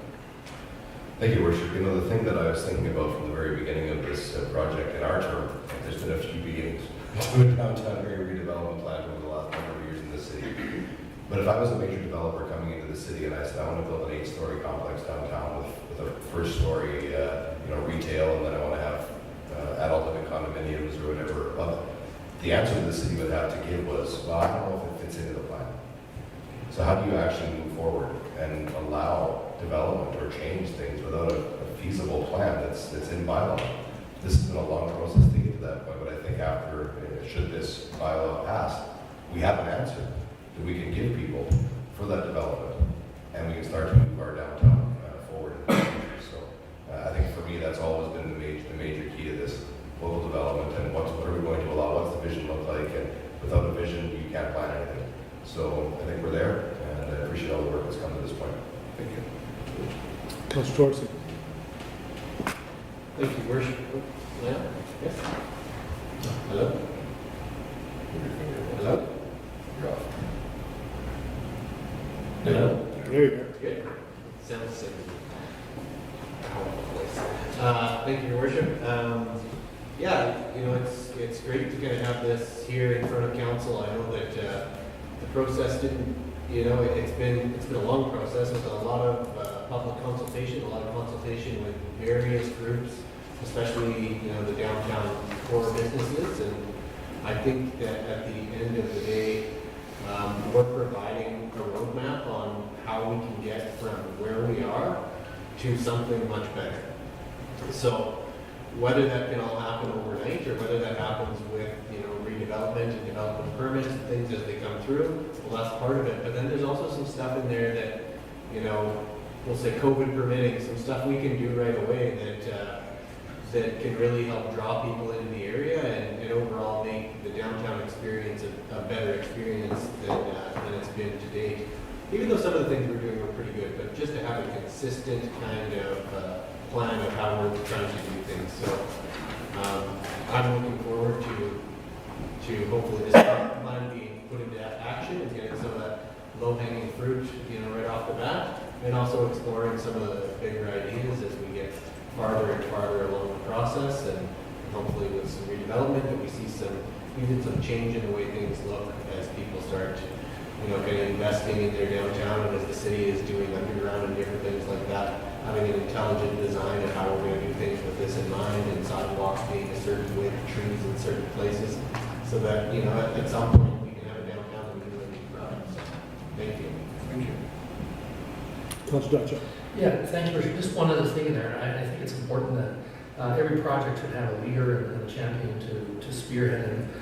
We've seen a lot of projects, at least over my time, being involved in them, where a leaderless activity often just dies by the wayside. And so I see the downtown coordinator as a high priority here, and I guess that we probably need some more information as we're going into budget setting in terms of when that individual would become sort of a full-time person working for the city, what their role would be, costs and all the other pieces that are in there. But it's number one at the top of the list in terms of leadership and making it happen. But it's probably going to cost us 6 figures or close to it. I imagine when we add all the numbers into it. But I don't know that we'll succeed without it. Yes, no. Thanks. Thank you, Council. Certainly I want to add my comments. I'd like to say, first of all, thank you, Sam, to your team from the city, as well as the 11 members of our community, including Councilor Monroe, who sat on that committee and gave invaluable input. I think from the perspective of business owners, residents of our community, shoppers, people that utilize the downtown for more than just shopping. They live downtown. They enjoy downtown. I think those are all important things. I think that as a council, I think it was very important to help answer the questions from the downtown businesses. Where do they stand in the city? And I think this report says you stand in a very important spot in our city. The city sees you as valued. The residents, the shoppers, the other fellow business see value downtown. And as Councillor Buckingham said, I think that for future investment, because that is going to be critical to drive our downtown. We've had downtown people, businesses continue to support the downtown and reinvest.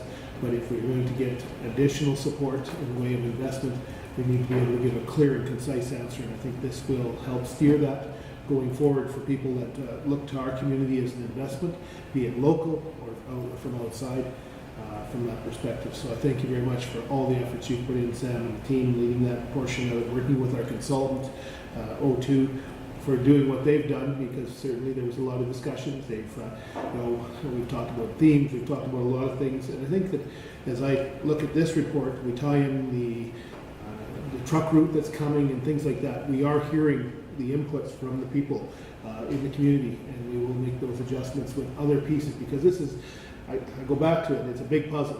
We're just continuously fitting in puzzle pieces, and this will play a very central piece to our city. We'll have the truck routes and things like that in future times, so I think it'll be a step in the right direction. So thank you very much, Sam. Last call for any other comments. Not seeing any. There are 2 recommendations for this motion that's being proposed, correct, City Clerk? That's correct. It's the second reading, and then we're asking for the third reading as well. All right. So I'll look for direction from City Administration, or Council, sorry. Councilor Torson. I move that council grant second reading to bylaw number 07-22, the downtown area redevelopment plan. Seconder? Councilor Dutcher. Is there any further discussion on the motion at hand? Not seeing any, I'll call for the question. All in favor? Opposed? Carried. Up to you, Councilor Torson. I move that council grant third and final reading to bylaw number 7-2020, the downtown area redevelopment plan. Seconder, Councilor Dutcher. Thank you very much. Any further discussion on the final and last reading? This bylaw. Not seeing any, I'll call for the question. All in favor? Opposed? Carried. Thank you very much, Sam. Thank you.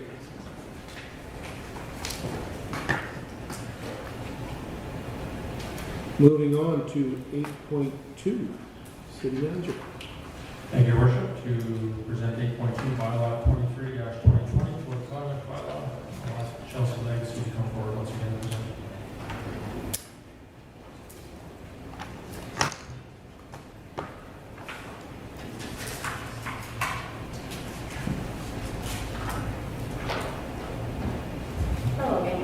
Council. Welcome back, Chelsea. I'm here to present the Code of Conduct Bylaw.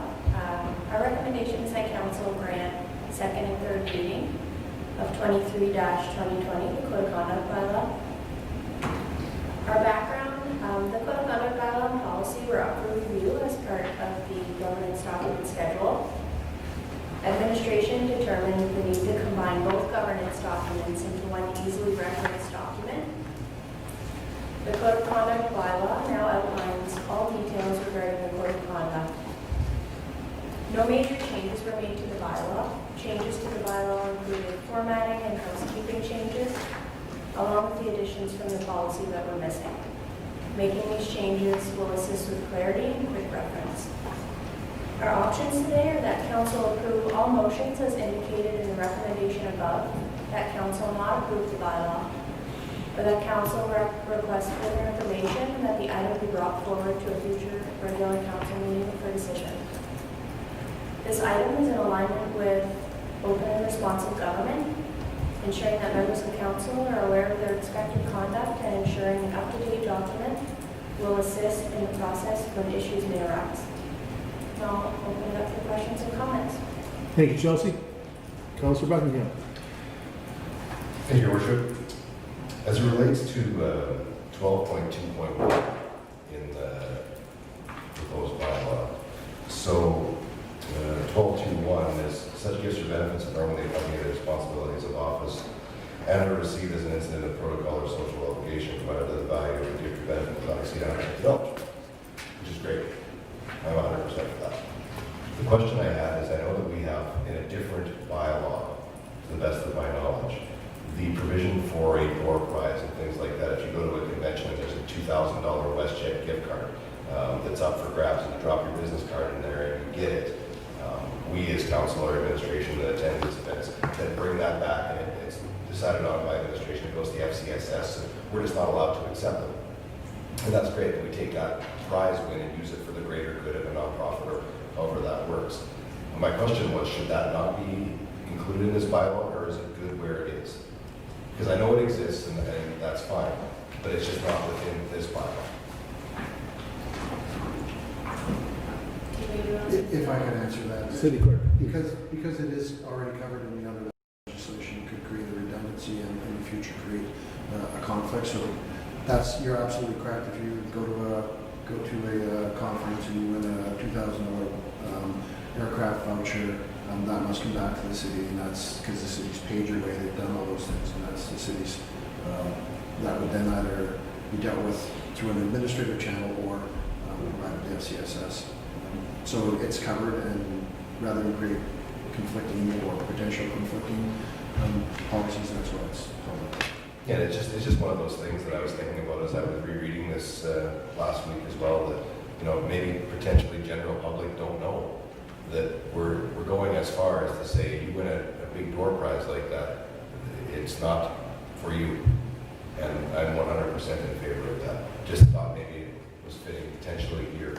And if not, and it's covered in the bylaw, I can accept that and appreciate that 100%, but it was a good time to bring it up and let people know that it's anything like that, not just $150 max a lot. So thank you. Great question, Councillor. Any other discussion or questions for Chelsea? Councillor Dutcher. Not so much a question, Worship, but I think one of the things I like about policies like this is that it creates an environment where there are no surprises. You elect it, here it is, here's the rules, read them, that's your responsibility, and there should be no surprises for people getting into doing this stuff. So I think that's always a nice preventative way to make sure that people stay ahead of the curve and know what the rules of the game. You don't make them up as you go along the way. So. Absolutely. Thank you. Point well taken. I think that's exactly from that perspective. After 4 years of experiencing our chairs, we've learned that good policy can lead to great, better results, we hope, and that's where we're headed. Councillor Torson. Thank you, Your Worship. And one of the other things is, for the members of council that have sat in on what is called like the HR type of training that they give at SUMA for elected officials, which is mostly, policing each other as far as being members of council. Documents like this one are critically important. I think they're absolutely necessary in Alberta's legislation. You need to have one, or need to be on your way to have one. But either way, it's really important to have the right tools in place, because we're incredibly fortunate around this table that the council that was elected in 2016 has been, very forthright and transparent from what I can see. And having this in place gives you the tools you need to be able to deal with it if you potentially have someone who decides to act in a way outside of kind of the boundaries that are set here. So it's important to have so that you can deal with those problems, so that you don't have to go to the province and say, hey, we've got a problem, you guys deal with this for us, because they generally speaking don't want to. And that is especially awkward for us, because I don't know if you go to Saskatchewan or Alberta or what the case would be in that scenario. So anyway, there's no question there. That's just a comment. Thank you. Thank you, Councillor. Councillor Buckingham. Thank you, Worship. All those technical councillors' comments there a little bit, and you go to these conferences and you hear, for lack of a better term, you hear the horror stories of some places that are hung 4-3, all the time. I'm voting against just because, and this person did that, and he did this, and he did that.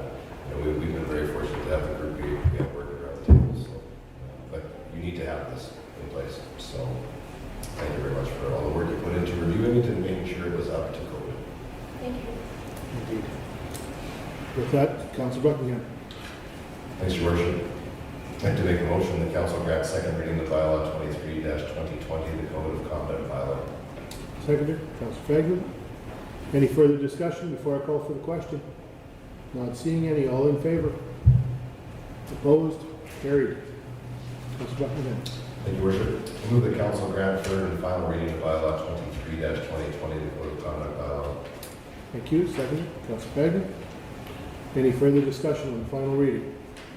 Not seeing any. I'll call for the question. All in favor? Opposed? Carried. Thank you very much, Chelsea. And I believe you're right back up here again for us. Moving on to 8.3, bylaw number 24-2020, procedure bylaw.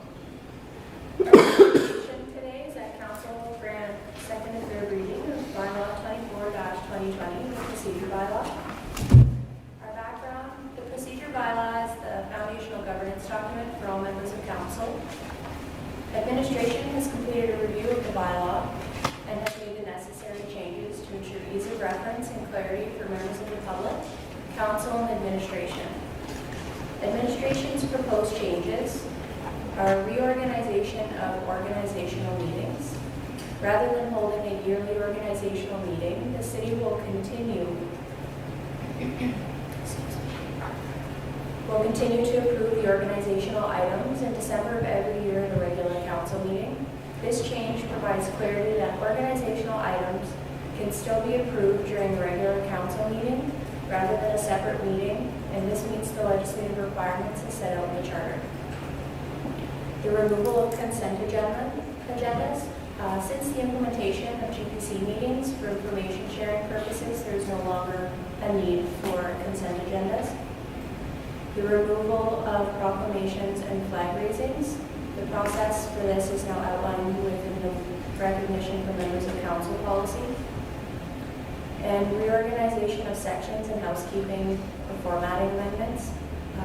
Administration split out in camera into its own section to assist with clarity and quick reference for in-camera meetings. Moved additions to the agenda section into the agenda section. Point of order or point of privilege was moved into its own section. Removed meetings to be public section.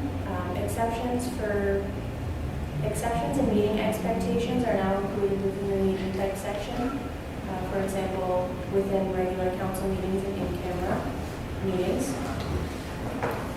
Meeting types, requirements, guidelines, rules, and expectations have now been broken out into their own sections for ease of reference. Adjustments to numbering, alignment, small formatting changes just to ensure consistency. The draft procedure bylaw received first reading at the July 20th, 2020 regular council meeting with one minor suggested amendment, which has now been incorporated, which speaks to the use of electronic devices during meetings. Now we'll open it up for questions or comments. Thank you, Chelsea. Questions or comments? Councillor Buckingham. Thank you, Worship. All right, let's dive into this. Just to scare you, not just kidding, it's not that bad. Under 6.2, notice need not be given, and that's under the regular council or regular minutes deal. So to make it a little confusing, 6.2 as it relates to 9.2. And I think I know the answer, but somebody could read this document and go, under regular minutes, notice of regularly scheduled meetings need not be given. If you just read that one line particularly, that would be concerning. But if you would explain why it's, as it relates to 9.2, why it's there, if somebody could explain that, that would be great. So there's actually no legislative requirement for us to advertise regular council meetings, other than the fact that each year at our organizational meetings, the schedule for regular council meetings is set at that meeting, so that is publicly posted. The City of Lloydminster does, however, always advertise our meetings, our social media team, etc. So the city does go above and beyond, but that public notice is technically given in December of each year for the year. The next one I had as we continually read through was 13.3.1. I had it written down, but I don't have it. 13.3.1. An agenda shall be prepared in accordance with No, that. I have it written down wrong. Oh, yeah, 13.3.1, yeah. To council no less than 4 calendar days prior to the date of the scheduled meeting. So we had talked about wanting to have these agenda items, or agendas presented to us by the Wednesday of the week before, something this council said since the very beginning. So maybe some clarity on that one. Yep, so for the 4 calendar days prior, that would be Thursday, Friday, Saturday, Sunday for the meeting on Monday. Okay, perfect. And lastly for me, 19.1, which is our electronic devices amendment that we made going forward. So what I understand it completely. Council shall not use electronic devices such as cell phones to communicate with any person regarding any item on the agenda. And that's a 100% acceptable thing. But you look at me and I've got my phone sitting here, which I often use to have the agenda separate from our program that does that, or as a calculator or anything like that that's here. How do we police it? Because somebody sitting in the chambers or somebody else could look at me going like this and punching numbers in my calculator and sending a text to somebody across the table or whatever the case may be, right? So I don't want to be in contravention of it, because you're not communicating with somebody else. But what's our procedure for policing?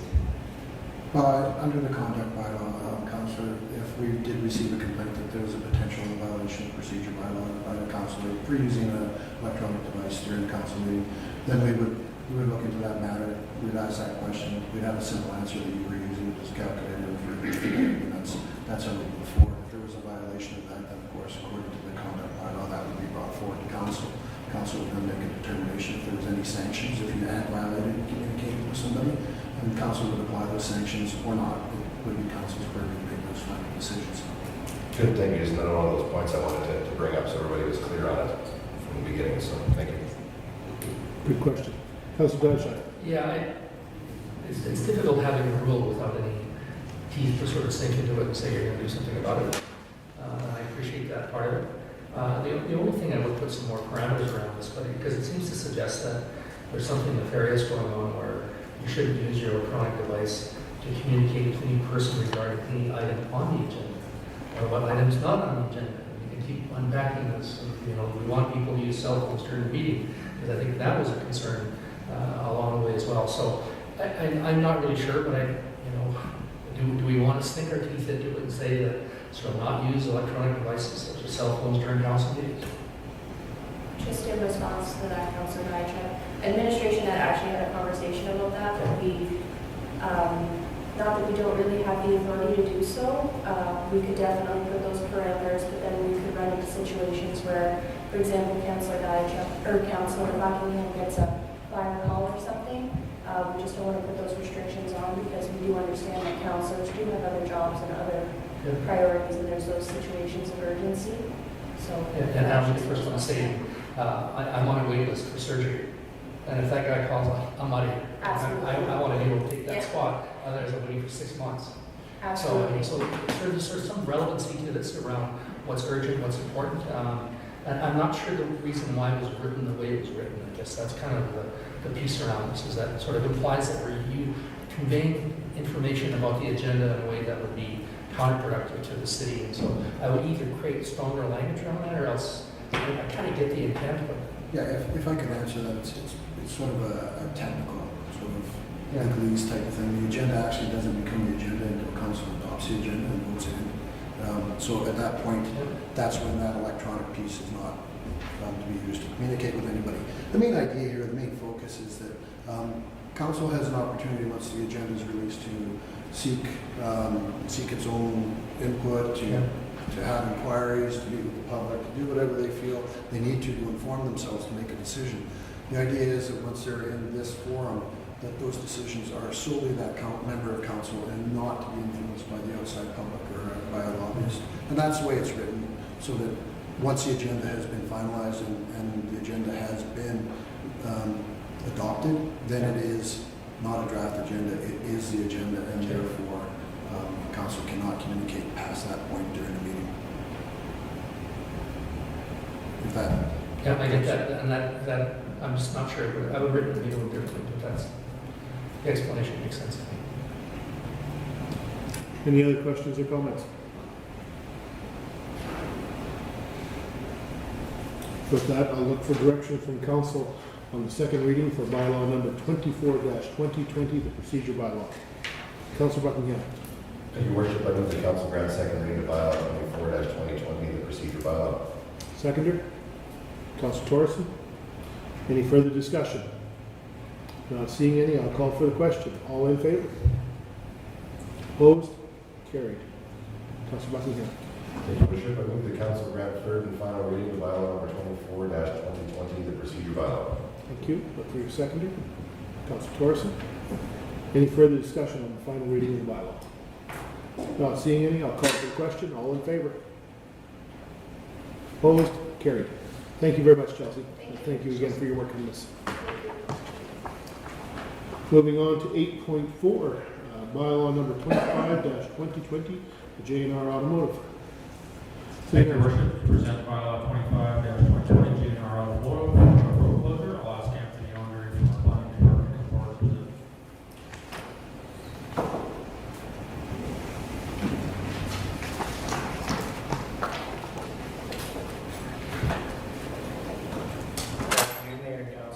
Good afternoon, Anthony.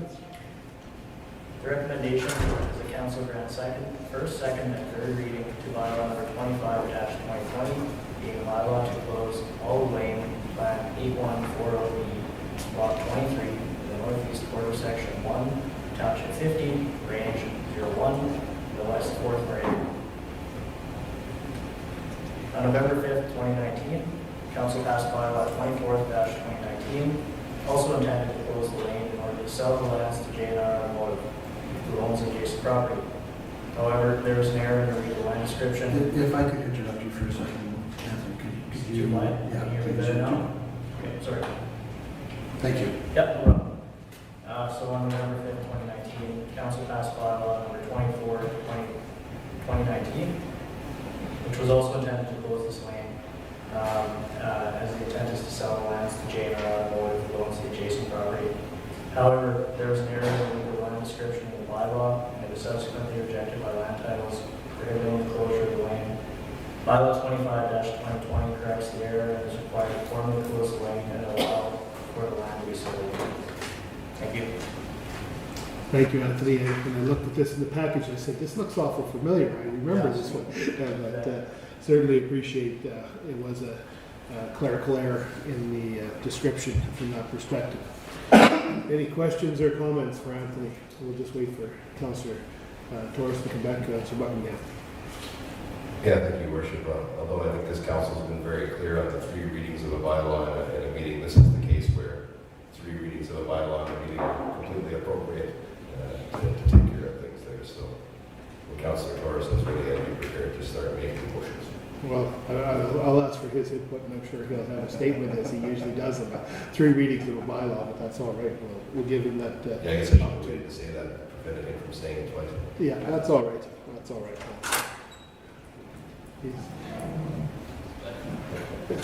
Everything's good, Counselor. We just, I was looking for any discussion on the discussion of the 3 readings of a bylaw today, with the rule of bylaw.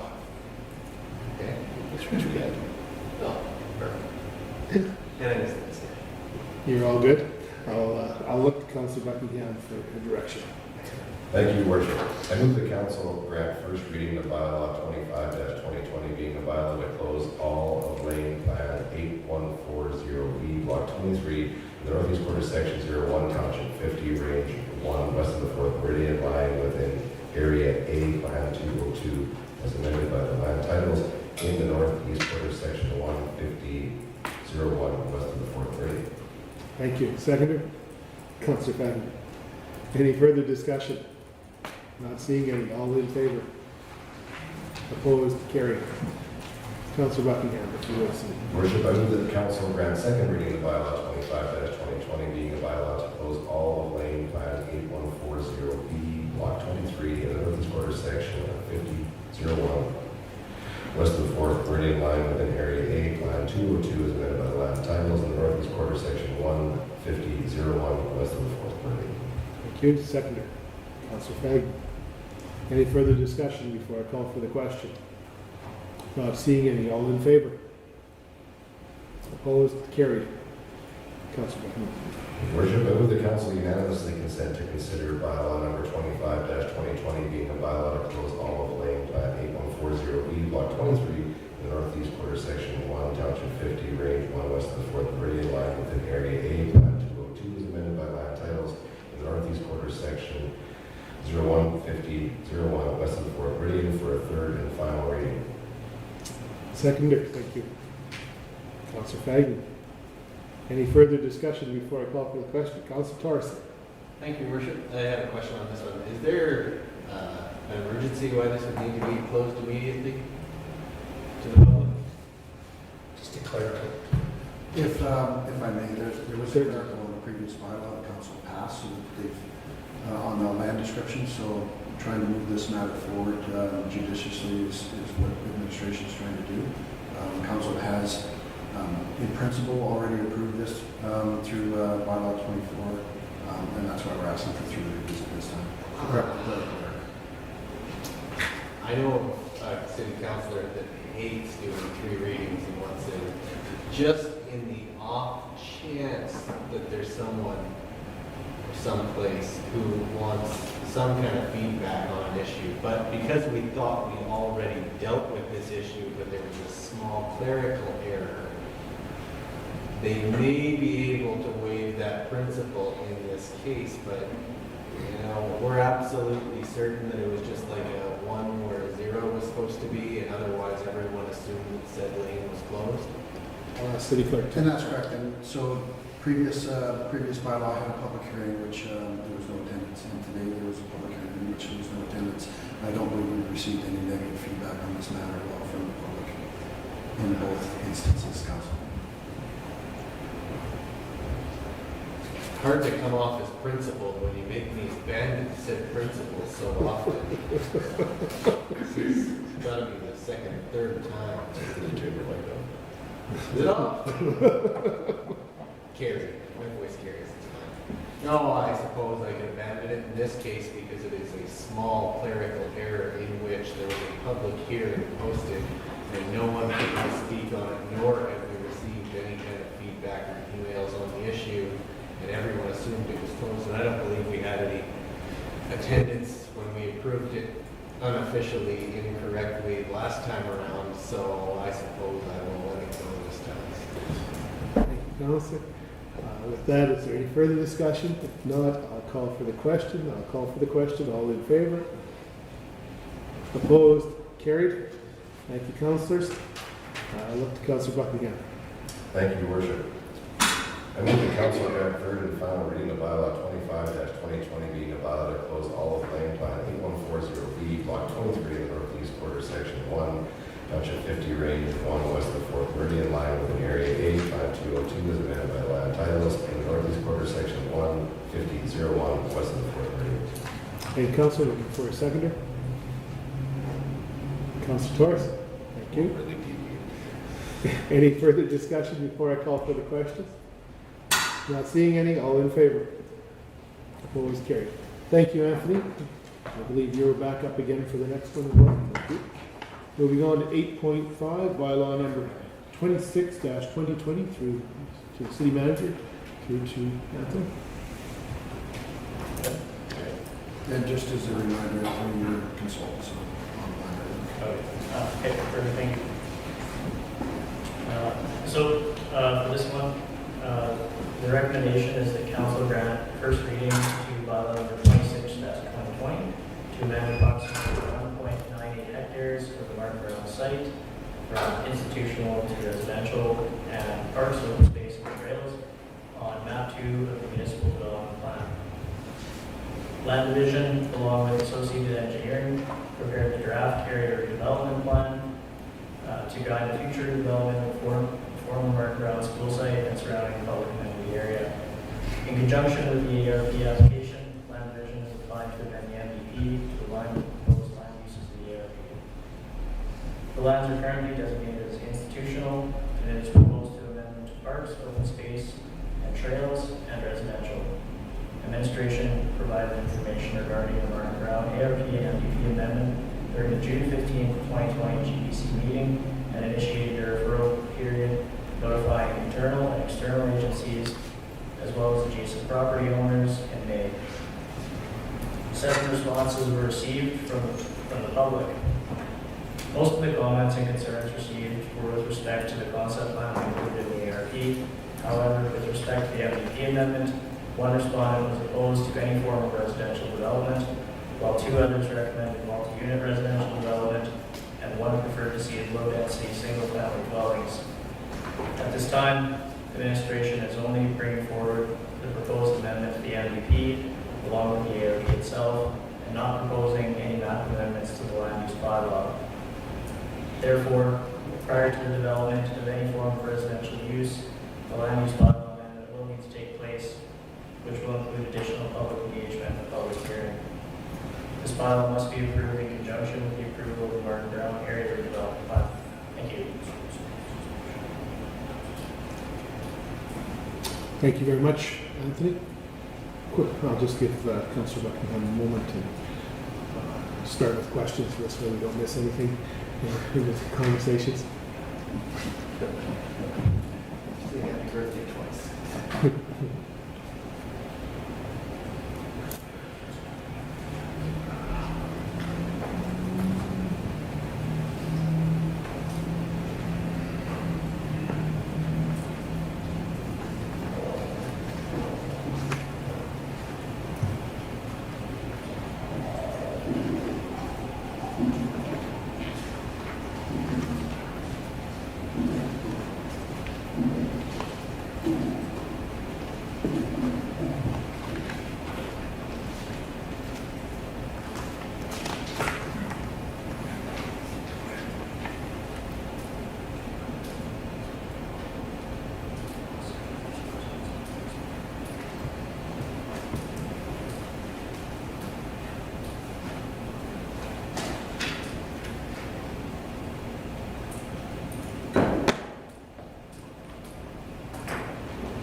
I don't think we went to a fire call. did we?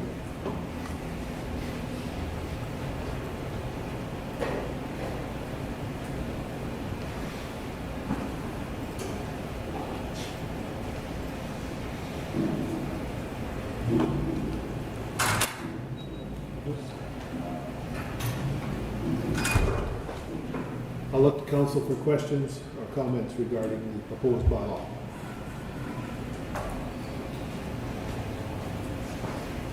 Councillor Torres. Thank you, Your Worship. Mostly just comments generally. This is another one where the process has gone on a while, and I think COVID has something to play into that. When we got into the public feedback and consultation, we couldn't exactly do things the same way you would have initially planned with, public engagement sessions, your voice nights, I think we had one, where people were able to come out and provide their feedback on this. But, what we've seen from this Martin Browne area redevelopment plan was overall, I thought was a good balance between kind of some of the requests that were being made and also keeping an eye on the long-term vision of the city for some of the areas that we know we're going to need to deal with, like the Archie Miller, which has a limited lifespan with the ice plant that is currently in that building. So overall, I just thought it was a good balance of those items, and just happy to see it come forward and get to a place where we can make a decision on it and start moving forward with the plan. Thank you. Any other, Councilor Dutcher? Thanks, Your Worship. Yeah, I think, again, today we're just recognizing that we're going to just rezone institutional parks, open space and trails, institutional residential, so we're not plugging anything definitely into anything, and that's part of the ongoing process. But I think as a city, we're fortunate to have a piece of property this big to really create a large park and public space for people to have access to in that area. And again, I look forward, I think this is going to be a jewel in the crown as well. I mean, we see Bud Miller with, obviously its size and whatnot, but a lot of really wonderful things can happen here as well. Councilor Tagle. Thank you, Your Worship. I agree with Councilor Diachik on that. There's not very often you get a good chunk of land in an established residential area like that. So there were so many different options there, and I commend all the committee and everybody working on that. There's everybody's got their own idea, and we're not going to please everybody, but I think that the plan that's been come up with here is a good balance, and the majority of people are going to be very happy with it. So it's just nice to see this done and start seeing some action towards that. So good job. I think this gives some direction that we are moving forward, because there's been a lot of questions in the community since the Browne school was, the demolition was completed and turned leveled, and a lot of discussion working through this process. So I appreciate the administration bringing us to this point and giving us something to work with and sending a message to the community that it's not being forgotten about. So we'll move forward from there. Any other comments? Not seeing any, I'll look for direction from council on 8.5, the bylaw number 26-2020 Martin Browne Municipal Development Plan Amendment. Councilor Dutcher. Move that council grant first reading to bylaw number 26-2020, a bylaw to amend approximately 1.98 hectares, 4.90 acres, of the Martin Browne site within the southwest quarter, section 1, township 50, range 01, west of the 4th grade for institutional and residential parks, open space and trails. On map 2, future land use concept with the Municipal Development Plan number 01-2013, and that council establish a public hearing to be held during a regular council meeting on September 14th, 2020 at 2 p.m. Thank you. Seconder, Councilor Buckingham. Any further discussion before I call for the question? Not seeing any. All in favor? Opposed? Carried. Moving on to 8.6 through the city manager. Back to Anthony. All right, the recommendation is that council grant first reading bylaw number 27-2020, Martin Browne Area Redevelopment Bylaw. Land Division, along with Associate Engineering, prepared the draft ARP to guide the future redevelopment of the former Martin Browne school site and surrounding public park space. Plan area is comprised of approximately 4.1 hectares and is located within the West Lloydminster neighborhood. The ARP includes 2 phases and establishes policies to guide redevelopment. Phase 1 of the redevelopment recommends several upgrades to the existing park space, while Phase 2 identifies further park space enhancements. A residential development component is also included in Phase 2, intended to assist in the financing for the other improvements. The development of the ARP included several public engagement components utilizing the city's social media pages, a feature at the Your Voice event in September 2019, media releases in the local news sources, and included over 3,000 mailouts, as well as 3 public workshops held September 10th, 11th, and 12th, 2019. Upon completion of the draft ARP, a referral process commenced to solicit additional public and stakeholder feedback, which ended June 9th. 7 responses were received from the public, and the document was updated to reflect. These changes included relocation of curb extensions north of the intersection of 57th Avenue and 28th Street, clarification that the toboggan hill will remain, relocation of several proposed trails for improved wayfinding and connectivity, and the retention of several existing trees. Additional suggestions included adding another wall diamond, a memorial commemorating longtime residents of the neighborhood, and swings being added to the playground. Once approved, DARP will provide a framework in which all future development within the subject lands will apply. Future amendments will require additional public engagement. This bylaw must be approved in conjunction with the approval of Bylaw 26-2020 to ensure consistency between the ARP and Municipal Development Plan. Thank you. Thank you very much, Anthony. Questions or comments? Councillor Torres. Thank you, Your Worship. I think I was a little ahead of my time on the last one. All my comments I made on the last one were meant for this item, so thank you. It's good to see it get to closer to completion here. Any other comments? Councillor Fletcher. So, thanks, Rory. So what will we see, I guess, Anthony? We'll have an open house and have the plans attached and we'll share with the public and get some feedback on it at that time, or? Yeah, between now and second and third Okay. hearing, we'll have another public engagement event, which will be digital, virtual.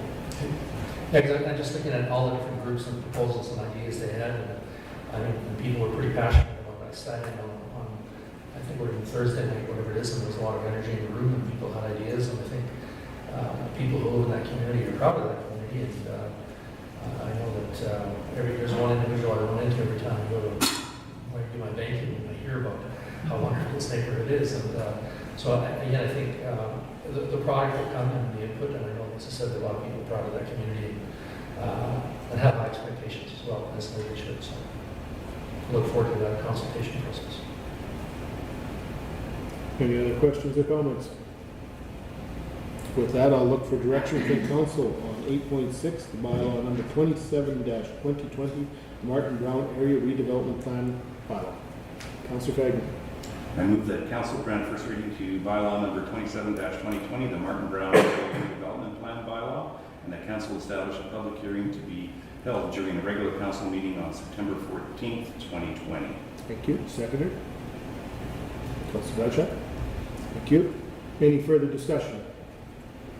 Not seeing any, I'll call for the question. All in favor? Opposed? Carried. Thank you very much, Anthony. Thank you. Moving on to agenda item number 9, Mayor Council reports. My report for the last month or so is attached. Again, we continue to see a lot of conference meetings and a few more visitations now that City Hall is open from citizens and businesses attending, asking questions or seeking some information from my office or from city administration, which is good to see.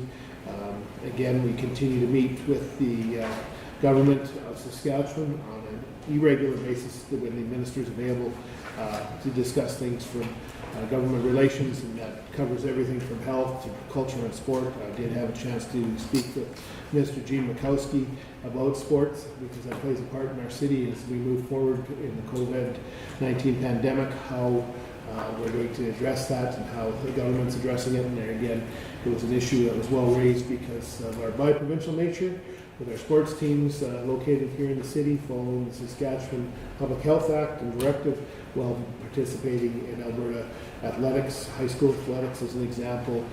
We have hockey, we have speed skating, we have all sorts of items. So the Minister appreciated it being brought to his attention, and I have chatted back again with his Chief of Staff. We're still seeking some more further direction because I believe minor hockey has been pursuing it in town, as well as I'm sure the schools have been trying to figure out how to get fall sports off if that's possible. So that was an interesting discussion. I did have a chance to attend my first meeting of actual in-person. 42 individuals attended AUMA regional meeting in Vermilion in the Summer Municipal Leaders Caucus. The president of AUMA was there. Certainly it was an interesting discussion because there's been a lot of activity in the legislature in Alberta related to municipalities. Some not as direct to us because of the charter, but certainly staying attuned to what's going on in Alberta from that perspective. And, trying to convey some messages back again, because the Election Act changed in municipalities of Alberta, which we know we're going into this year, fall's election, things around there. There's some discussion around linear assessment, which has a great deal of impact on our rural neighbors in Alberta, and in turn could have impacts on municipal or the urban municipalities that they're associated with as neighbors. So a lot of discussion going on, but other than that, it's summer as usual. I've been able to slip away for a little bit, and I appreciate having Deputy Mayor to be able to cover and go from there. But is there any other reports from any councillors that they'd like to bring to this attention? Other than I believe we have some great social events this weekend. I'm not exactly sure of all the details, but stay tuned to Facebook. The media will be likely presenting more information just to ensure that we keep safe social distancing and following the protocols that are in place to ensure that we keep moving forward as the summer goes on. With that, is there any other matters that this council needs to deal with at this time? Not seeing any, I'll look to inquiries from the media. Thank you, Your Worship. Today we have interview request for yourself, Mayor Elders. Thank you very much. I will look for a motion to Motion to recess. Motion to recess. Second, Councilor Buckingham. All in favor?